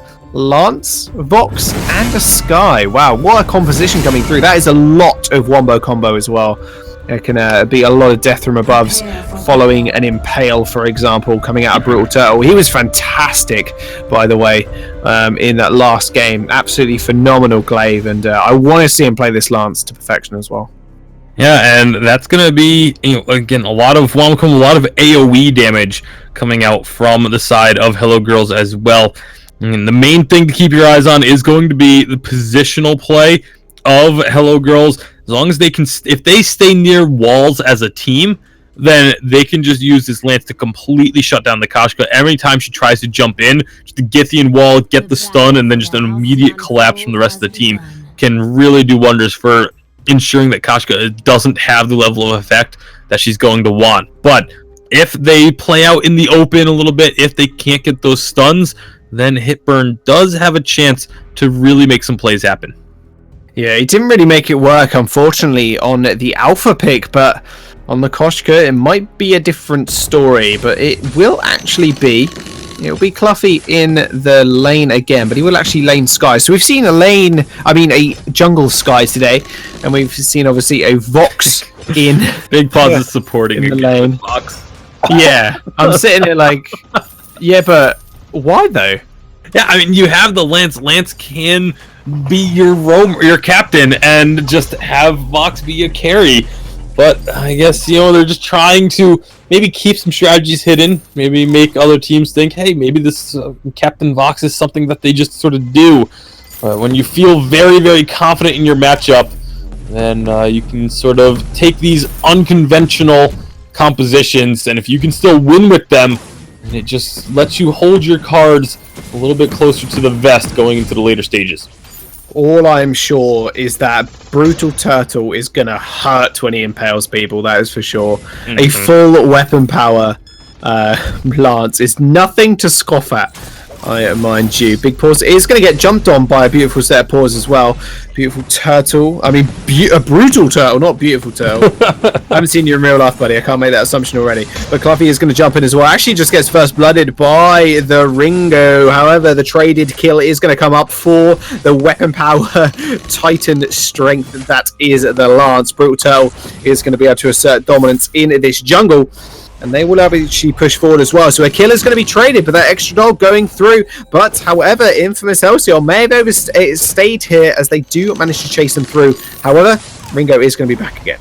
Yeah, Brutal Turtle still very healthy and is looking for a kill. He is going to jump in straight onto the Arden. Arden going really low here. Actually picks up a kill. No attack speed needed. However, is going to get traded up there. But Sky, meanwhile, in the bottom side, is managing to just solo out this Koshka already. And they are just going to take their Elder Trien as well. And Koshka wasn't exactly terribly healthy going into that either. Big Paw's going to claim the Ancient Treant, get himself that regeneration. And so they move back up into the lane now. 3 kills to 2 in favor of Hello Girls. As they're, again, looking to close out this series in 2-0 fashion using a Captain Vox in both games. Yeah, Captain Vox and a weapon power Lance. Not something you see every day. VIS64, my friends, in the spring. That is when you see it. And what a good day to be casting Vainglory. That's all I can say. Kaido is going to get chunked out here, and they're just going to push up to this tower yet again. So good at pushing, obviously, this Sky. Just being able to chunk people out as well under the tower. It's just so important. It's just getting that pressure. That pressure game is just so strong from Hello Girls right now. And Brutal Turtle just being able to push away Mini Sido is going to help a lot also. And every time they try and step up into that brush, Brutal Turtle just hits a stun into the wall. They haven't yet capitalized on that fact yet. They haven't just tried to turn onto whoever gets stunned up immediately, but I feel like once they get a couple of items under their belts, that's going to be the play. But here comes Koshka. Brutal Turtle is doing, is taking a lot of damage from that tower. Koshka did come through, however, the paws did not land on a Big Paws, and they will be able to get away nice and safely. However, Cluffy is going really low here as well. He's going to have to back off. That damage came out of almost nowhere and hit and burn. Finally trying to make an impact in this game. Ends up picking up a kill for herself. Ends up jumping on Big Paws, and that passive will just help her scamper away down to the bottom side of the map. But with that kill traded over, 3-3, it's looking a lot more even. Yeah, absolutely. A better start here for the side of Infamous Halcyon. Still not quite what they would really want in terms of the farm, I don't think. But at least in the jungle, in the lane, it's actually Eric CGO with a slight CS edge over Cluffy. But it's hit burn. Still a little bit behind the Lance, which you kind of expect. Lance is incredibly quick at clearing out the jungle camps. Almost has his first tier 3 item, as he's got the pieces for a Sorrow Blade. But now up into the lane, again, just putting pressure on, trying to force Infamous Halcyon to have to stay back, have to play defensively underneath this turret. Yeah, you're not wrong. That Sorrow Blade is really going to pack a punch on those Impales. That is for sure. Putting a lot of damage down onto that turret now. However, Mini Sido doesn't have his ultimate. Doesn't mean he's not going to be impactful. He's going to jump in. Takes a lot of damage from Cluffy and even Big Paws, who's just dashing forward. Look at this resonance. This fountain is actually just forced out from the side of Infamous Halcyon. This is going really bad for them already. It may look even, but Hello Girls just in firm control of this game, because Infamous Halcyon just cannot get anywhere near them. Yeah, they aren't getting, a massive kill lead or a massive CS lead, but they are controlling the pace. And if you can control the pace and dictate when fights happen, you generally will end up with a lead. Speaking of dictating fights, that is going to be a nice kill from Sky, just taking out Ringo in the back line. You can see Hit and Burn just trying to get on top of Brutal Turtle, but just did not happen. And with that kill, that will be the turret going down really low. However, Big Paws does jump really far into this tower, just not going down just here. Trying to take out Mini Psycho, just doesn't manage to do it. Those shields and heals coming out from that Arden is just all too much for Big Paws, and is very, very little damage in his build. Yeah, no damage whatsoever in his build thus far. But I kind of expect a similar build path for him in this game, where you got a couple of the standard captain's items, the Fountain of Renewal, the Crucible, and then just went for a bit of crystal power in order to have that damage in the fights. So would not be surprised if we see a very, very similar path for him here, as Cluffy does get that Frostburn. You have the Sorrow Blade finally coming out for Brutal Turtle as well. So first tier 3 items across the board for Hello Girls. Look for them to try and use those to make an impact. Yeah, and they're trying to make an impact right now. Mini Kaido just walks into 3 of them. He's going really low. Death from above just completely whiffing, and Cluffy just pays that price. Koshka just jumping straight on him, just takes him out completely. Brutal Turtle just trying to do something, ends up using the boots to get away, and Big Paws is here, has got the mobility, has not got the damage, however, and Eric CGO might just be able to pick him up. In fact, Arden's just going to be able to steal the kill. Meanwhile, Hit and Burn does manage to pick up the ace on the Lance. Does look like Gold Miner is on the table for them. They take that one, and that is a complete turnaround in a stark contrast to last game. Yeah, very, very solid fight for Infamous Halcyon, taking advantage of the fact that Cluffy, I don't think Cluffy was expecting all 3 members of the team to be there. That Death from Above was put very far back in an effort to keep them from running.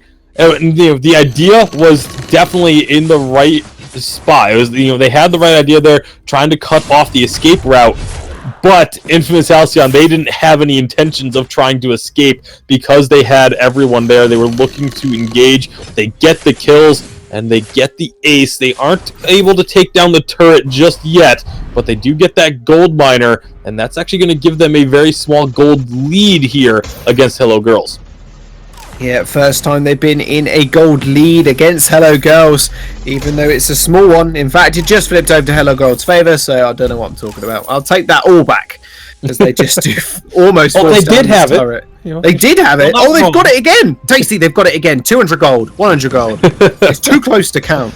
Minion Wave is going to fall down. And it does look like Infamous Halcyon want to make something happen here. Gauntlet does go down. However, all of the members of Hello Girls just completely ignore it, walk through it. They use their reflex blocks, no problemo. Big cooldown there for Hello Sido. And Mini Sido even. And he might be in a little bit of trouble after that, because he might not be as impactful. Yeah, kind of interesting that the rest of Infamous Halcyon didn't pull the trigger when that gauntlet went down, even though it forced out, the reflex blocks came out. That's still reflex blocks that now aren't available. Eric CGO can throw down that the Hellfire Brew and guarantee to get the burning damage. You have Koshka use Yummy Catnip Frenzy and guarantee it's going to hit. Speaking of Yummy Catnip Frenzy, Sky ends up getting deleted. No ultimate needed from Hit Burn. Still got it available. Hellfire Brew is going to get blocked. However, Hit and Burn is on the sidelines there. Lance coming through as well. Koshka actually taking 2 tower hits, more than she wanted there. Kaido is going to get chunked out as well, but Brutal Turtle just cannot stand up to the ranged might is that Ringo. Turret is going to be destroyed. First one of the game, and it's going to go over to Infamous Halcyon. Yeah, and now they have a little bit more sizable of a gold lead. Still not a massive lead, still not a decisive lead, but 1,000 gold in their favor. Infamous Halcyon definitely bringing the fight to Hello Girls in game number 2. They are 7-4, 1k gold lead. A much more commanding lead than they've had over the last couple of games, or at least one game at least. And we'll see what they can do from there. I mean, Tasty, what's going to happen at this point? Obviously, one turret down for them now. What can they do to really just extend this gold lead that they've got? They really need to just keep the pressure on. We saw just how quickly they were able to destroy Cluffy in that last engagement. If they can continue to do that, if you force these fights to be 2-on-3, then you will obviously have a very clear advantage as they're looking for something. Again, Big Paw's going to be the target for now, but only takes a shot or two before getting too far away for Infamous to decide to try and commit. But here we go.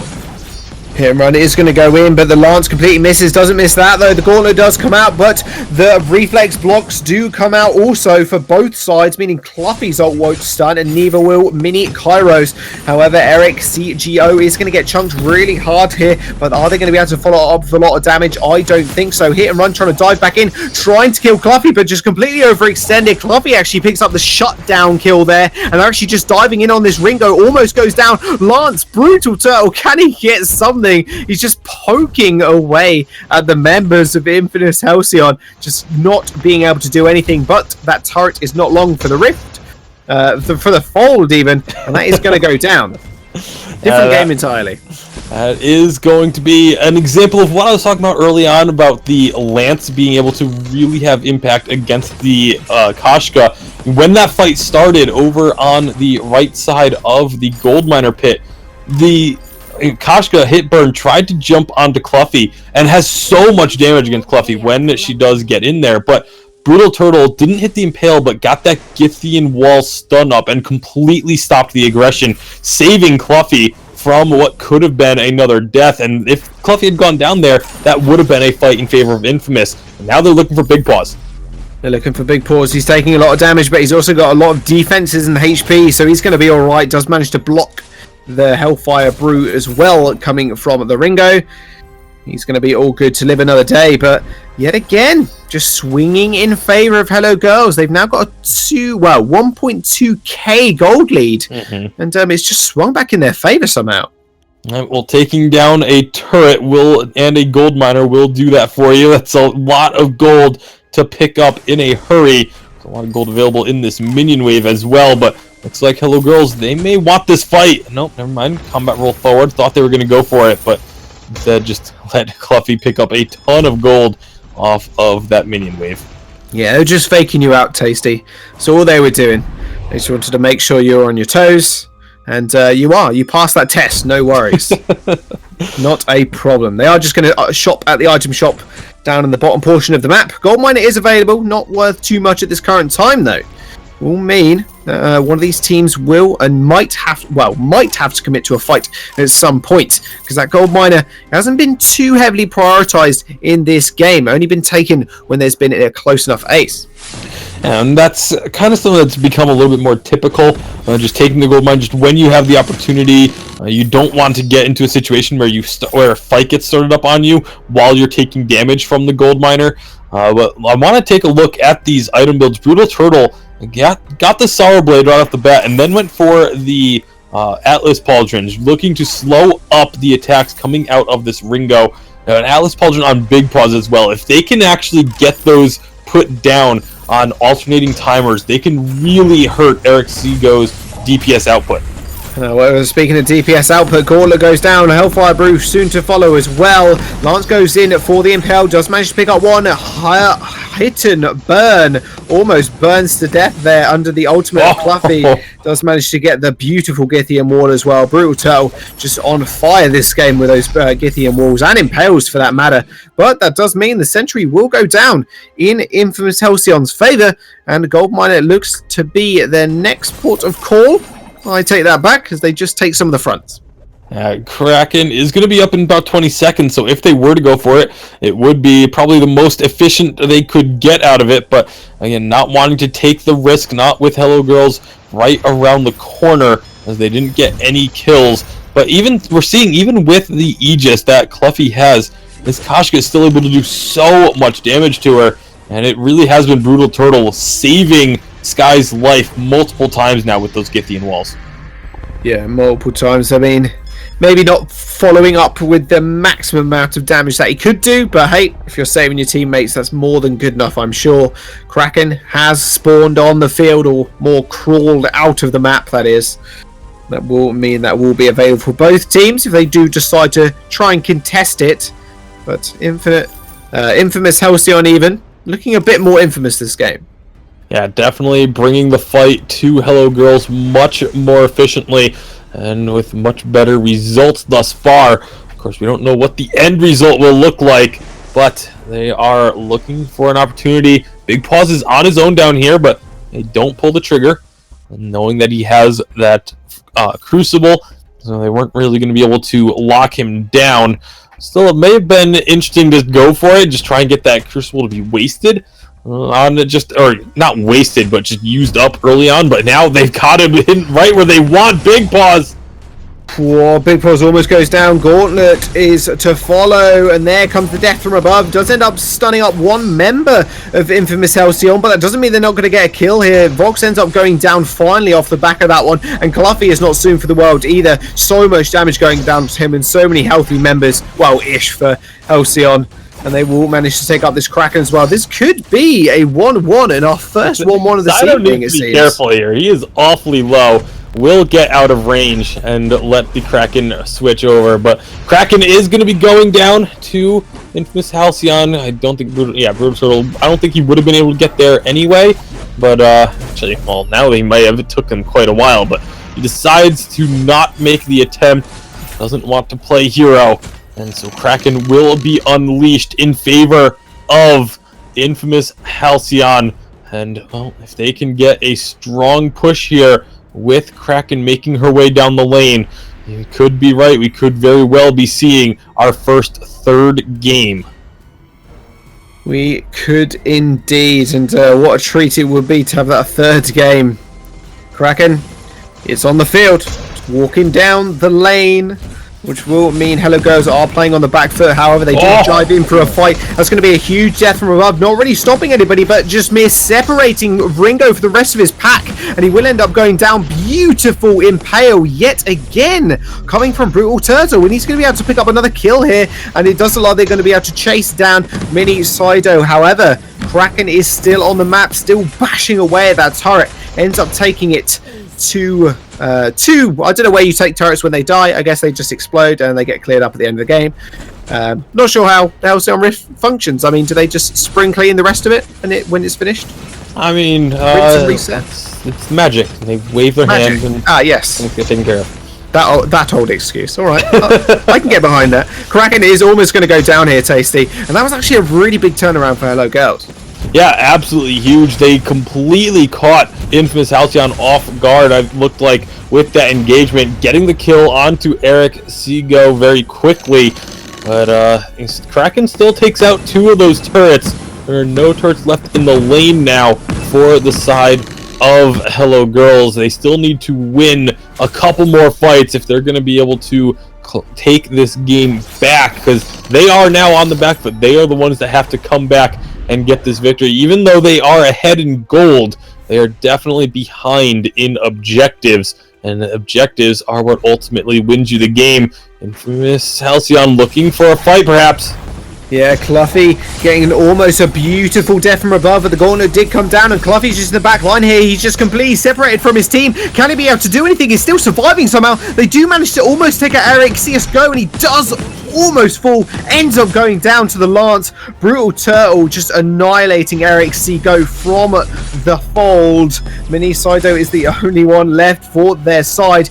Might want to just leave him under that turret, take care of that Crystal Miner, and just push that wave up. That looked so bad for Hello Girls, but managing to turn it around there on Infamous Halcyon. Yeah, and Cluffy staying alive for a very long time thanks to that Eve of Harvest pickup. Unfortunately, had nowhere to go but towards the Crystal Sentry. Ended up being the downfall of that Sky. Got a ton of damage dished out onto Kashka as a result of staying alive for so long.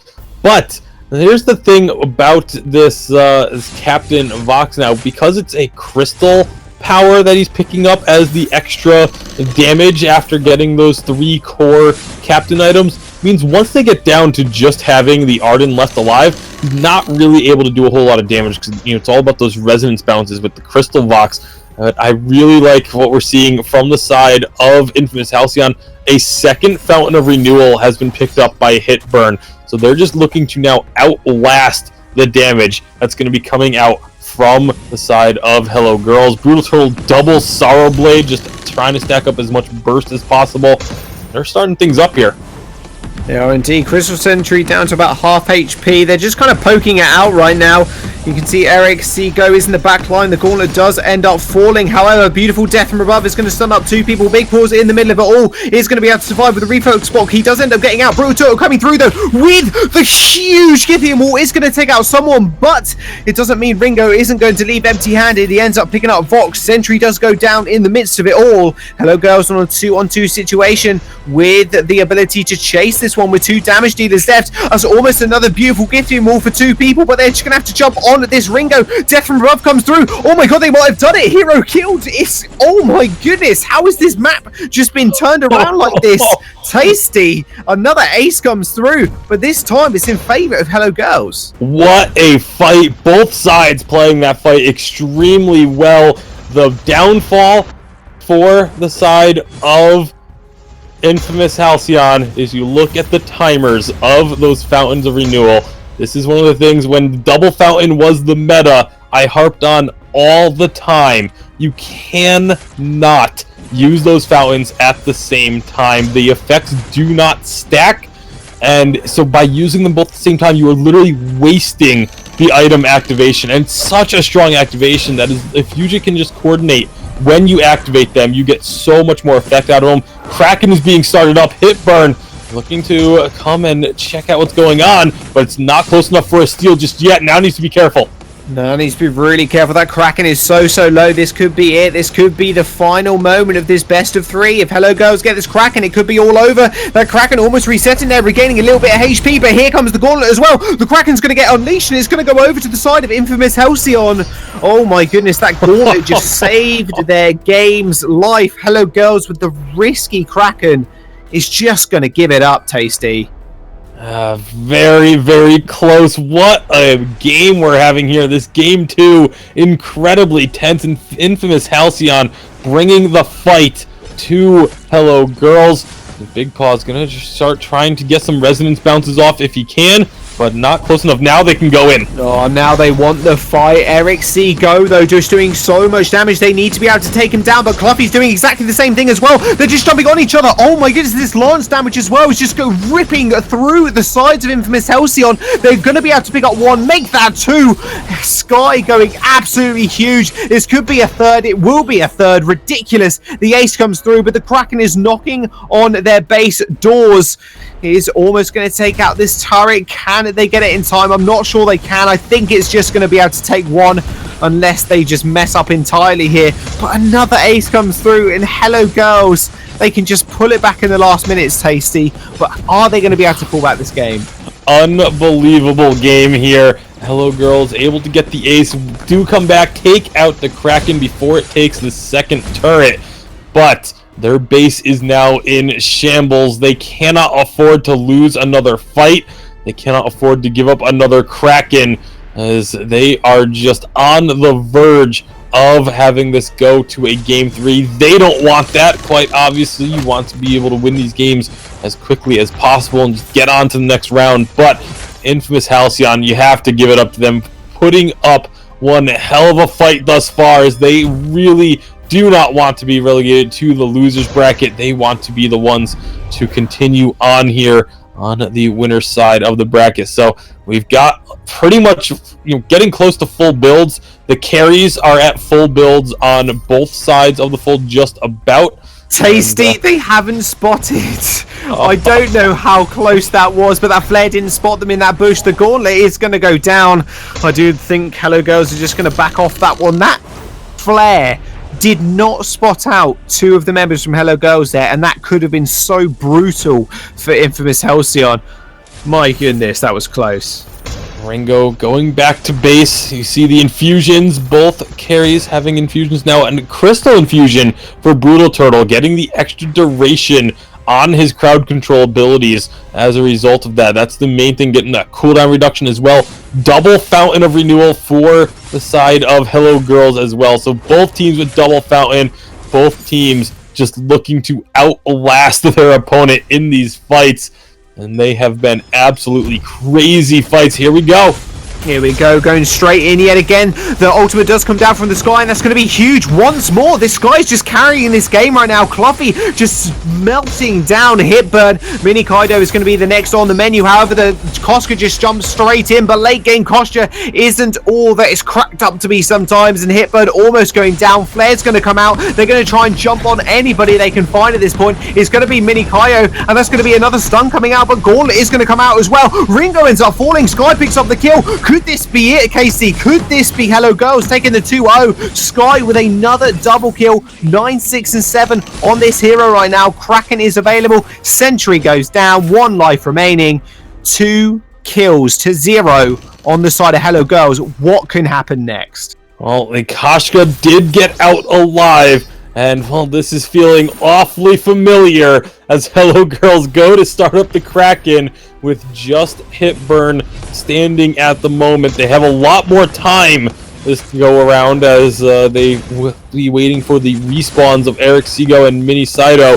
Hitburn is here, has vision, is able to spot it, but now gets spotted out themselves with that flare. They need to be able to get in there quickly if they want to try and steal this Kraken. Pale just misses. This is Koshka's chance. She jumps in. She doesn't steal it. She might just go down here as well. The Impale does miss. There's just so much damage. There's no way she's going to survive. Sky, just with the drive-by, easily picks up the kill. Confusion's coming out left, right, and center. Tasty. I think this is going to be it. 51 seconds on the timer for the Koshka. And that will mean the Kraken is going down the lane. Yeah, Kraken making her way towards the base of Infamous Halcyon. 19-11 on the kills. The gold lead has shot up in favor of the side of Hello Girls, but the gold lead really doesn't even matter all that much because, again, full builds for the carries pretty much. It's only the captains that have an open item slot, and that's for Vision. So Kraken getting on in now. Here comes Hello Girls. They've still got 15 seconds before that Koshka is up. That's got to lower with the turret going down. So they do have to win one more fight. Kraken is still very, very healthy. Yeah, 2/3 of its HP left. You're not wrong, Tasty, at all. Hitburn has spawned, however, with that turret going down.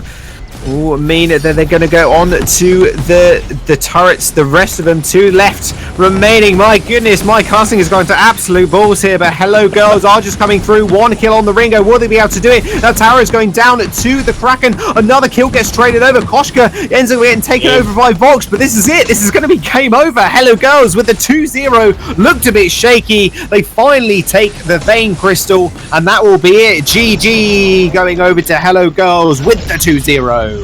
Far from a clean game.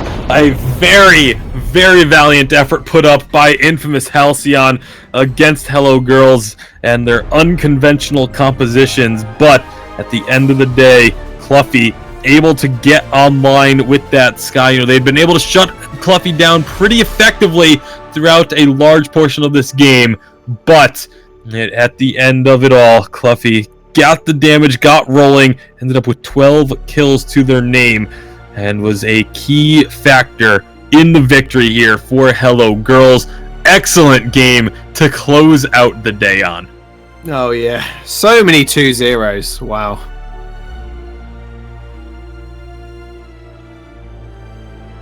Yeah, guys, unbelievable match that we guys just witnessed. I mean, Hello Girls, questionable team compositions, but incredible play for sure, and taking that one all the way to the end. Very, very close match here. 28 minutes.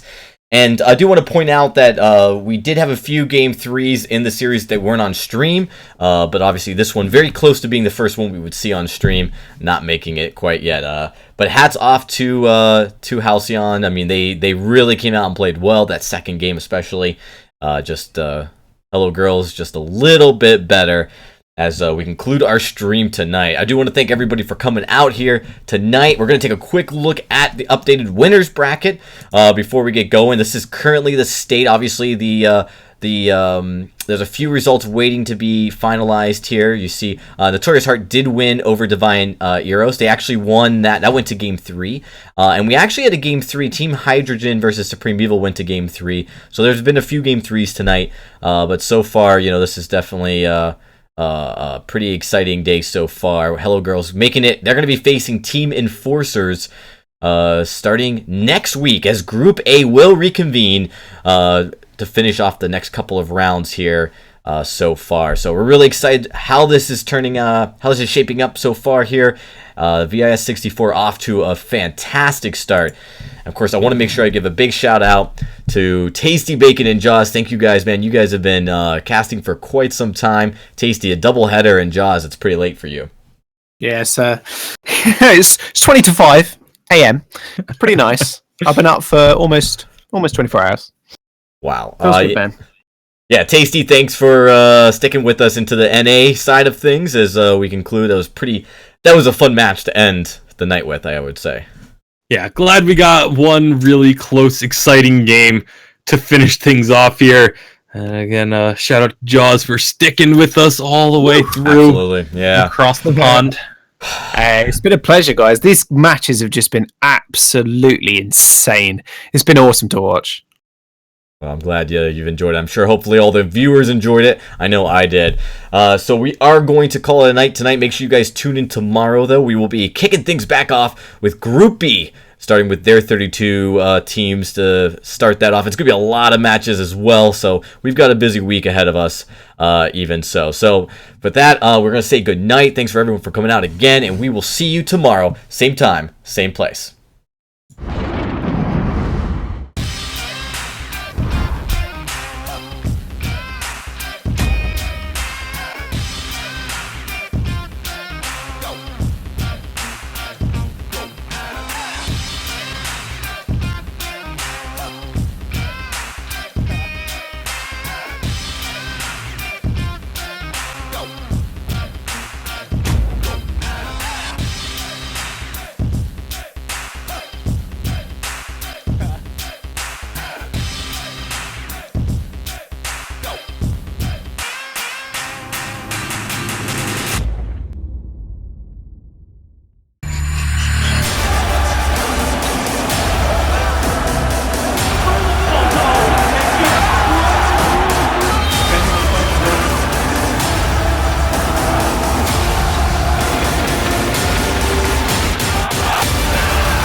Only $14.99.